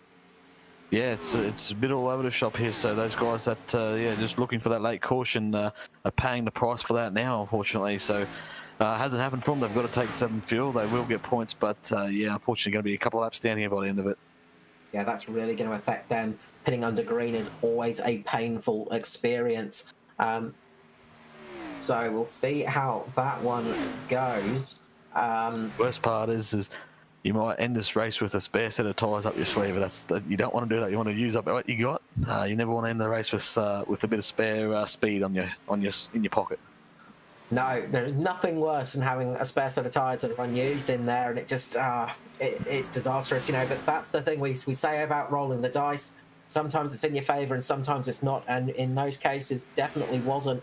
I'm just wondering for Ruben Phelps as well. There's a there's some smoke on the front straight there, so there might have been an issue, but Neil Pearson takes the white flag. 1 more lap to run, so there's a car down the apron here. Oh, it's got white flag. We hit the white flag, so next flag ends it. We will race back to the finish line here, even though that car's down the apron. Scott Griffith there, but we are on the final lap on the white flag. Neil Pearson is in the lead, and it looks like everybody managed to get past Griffith there, so should be all good. And I think Phil Otto there just getting in line to just coming around. I thought they were going to try and get a good shot for the car. But Pearson comes through, takes the win here at Atlanta Motor Speedway for the DPR guys, and Mirko Dortmund with a great 2nd place. Philip Worley, special mention out there, he finished 3rd, Andrew Dyson 4th, and Jaeger running at your top 5. Brilliant job for those guys. Almost a very different top 5 there. Neil Pearson getting another win for the season under his belt. Brilliant job. Brilliant job there for Pearson. That strategy just paid off perfectly for him. Great job for Mirko Dortmund.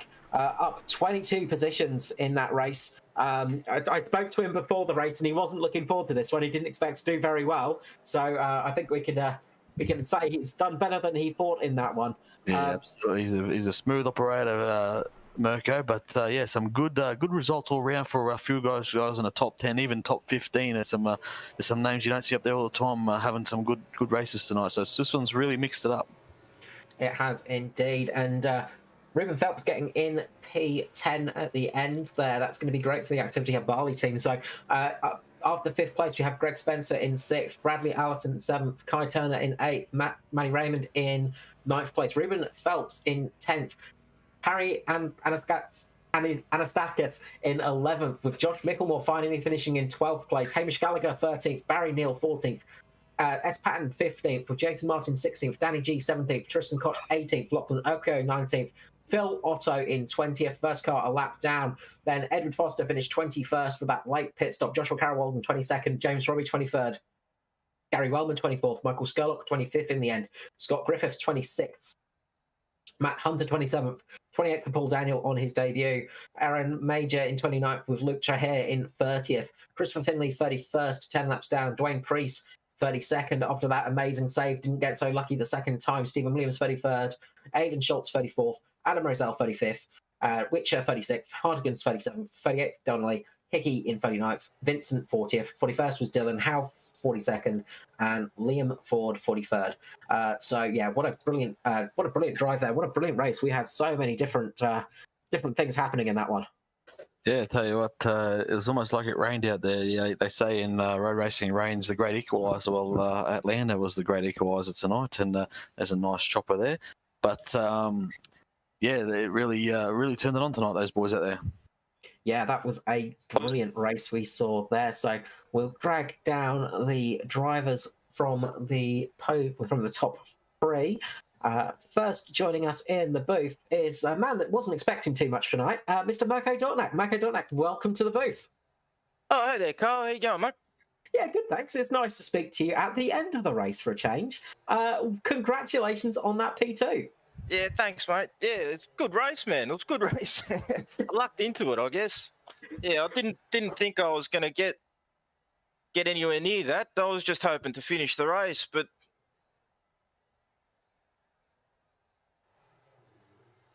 it paid off for you. We saw, obviously, pit strategy was a big thing tonight with those cautions. They made a big difference out there tonight. We saw you come in a little bit earlier than some of the other guys. And it seems to have really paid off. Obviously, you had slightly older tyres than some of those guys around you at the end of the race, I think. But you managed to keep it going. yeah. I'm not sure what lap Neil pitted on, but he just, once he got to me, he flew right past me. I saw him in the relative, and I was like, he was a couple of seconds back, and I thought, oh, well, this is just a matter of time. And I was just hoping to hold on to as many spots as I could. And turns out I did it, and it was a good result. Yeah, it really paid off well for you. And yeah, it's nice to have you back up in the booth. Nice to have you back in the top three as well, Mirko. Before I let you skedaddle, of course, anyone you'd like to give a shout out to tonight? Oh, yeah, the boys in the green room who kept me company during the race. Matt Hunter, Tristan Koch, and Aaron. Sorry, I don't know his surname. Aaron Major. Aaron Major, yeah. Those three blokes for this race. We had some laughs while we were racing, so it was good. Congratulations, Mirko. It's nice to see you back up in the top three, and hopefully we'll get you back in the booth sometime soon later this year. Oh, I hope so, Carl. It's good having a good result. Thanks, mate. Thanks, Mirko. Next up, we'll grab the third place man, Philip Worley. Philip Worley, congratulations and welcome to the ANZCAR booth for the very first time. Thanks, boys. It's great to be here. Well, yeah, welcome to the booth, first of all. Obviously, first season in the Cup, isn't it? So, obviously, first time up in the booth as well. So, welcome to you.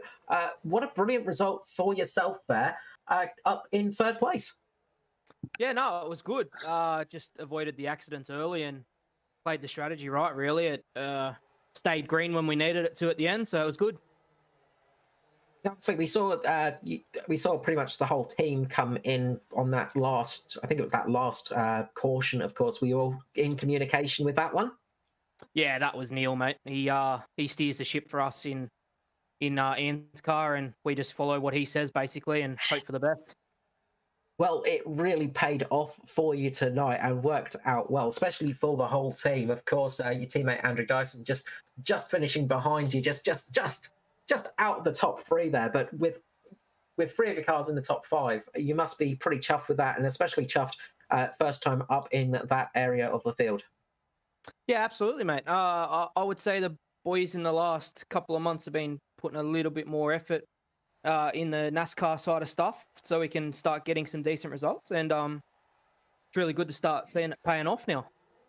Yeah, absolutely. It's great to see, and it's nice to see some new faces up there. We always love to see some new people up in the top three and coming up to join us because it's what it's all about. We always need new people up in the booth and always need new drivers through the field. And it's great to have somebody new in the NASCAR side of things getting up in such a good result. Congratulations on P3.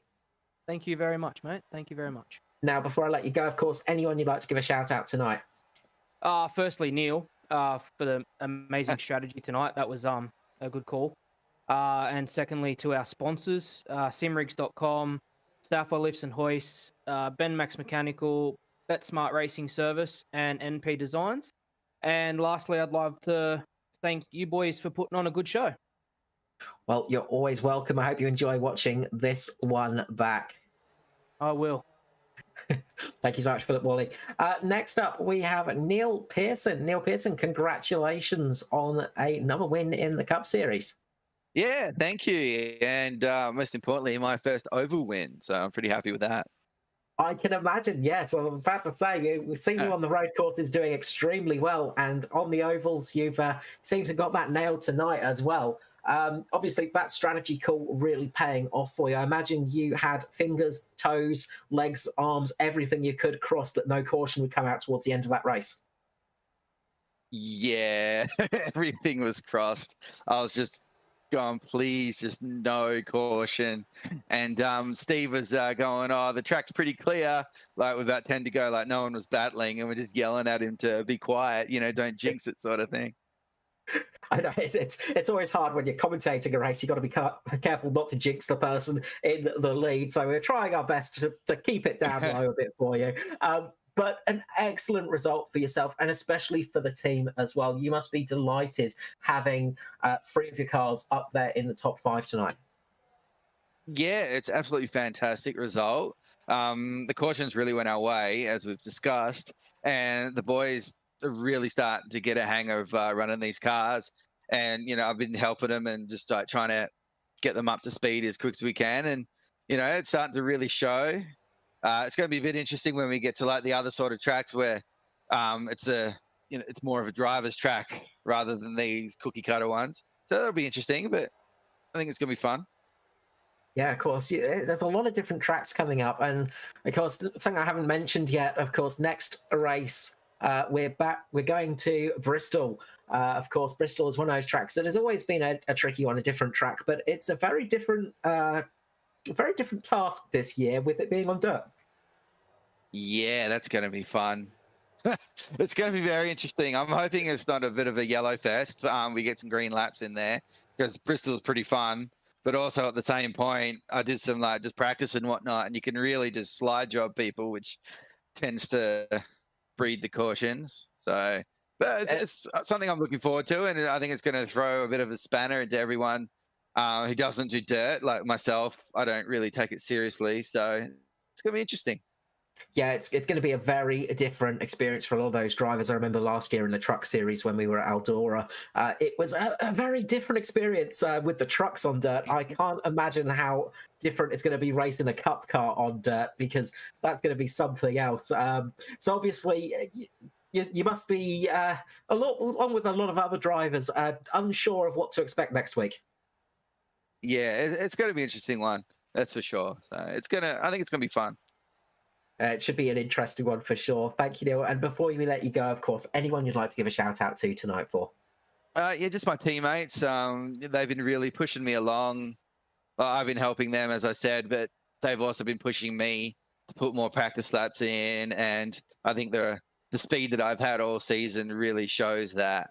And also just my sponsors, simrigs.com, Southwell Lifts and Hoists, Ben Max Mechanical, BetSmart Racing Services, and NP Designs, and you guys for the great show. I can't wait to go watch my first win on the oval side.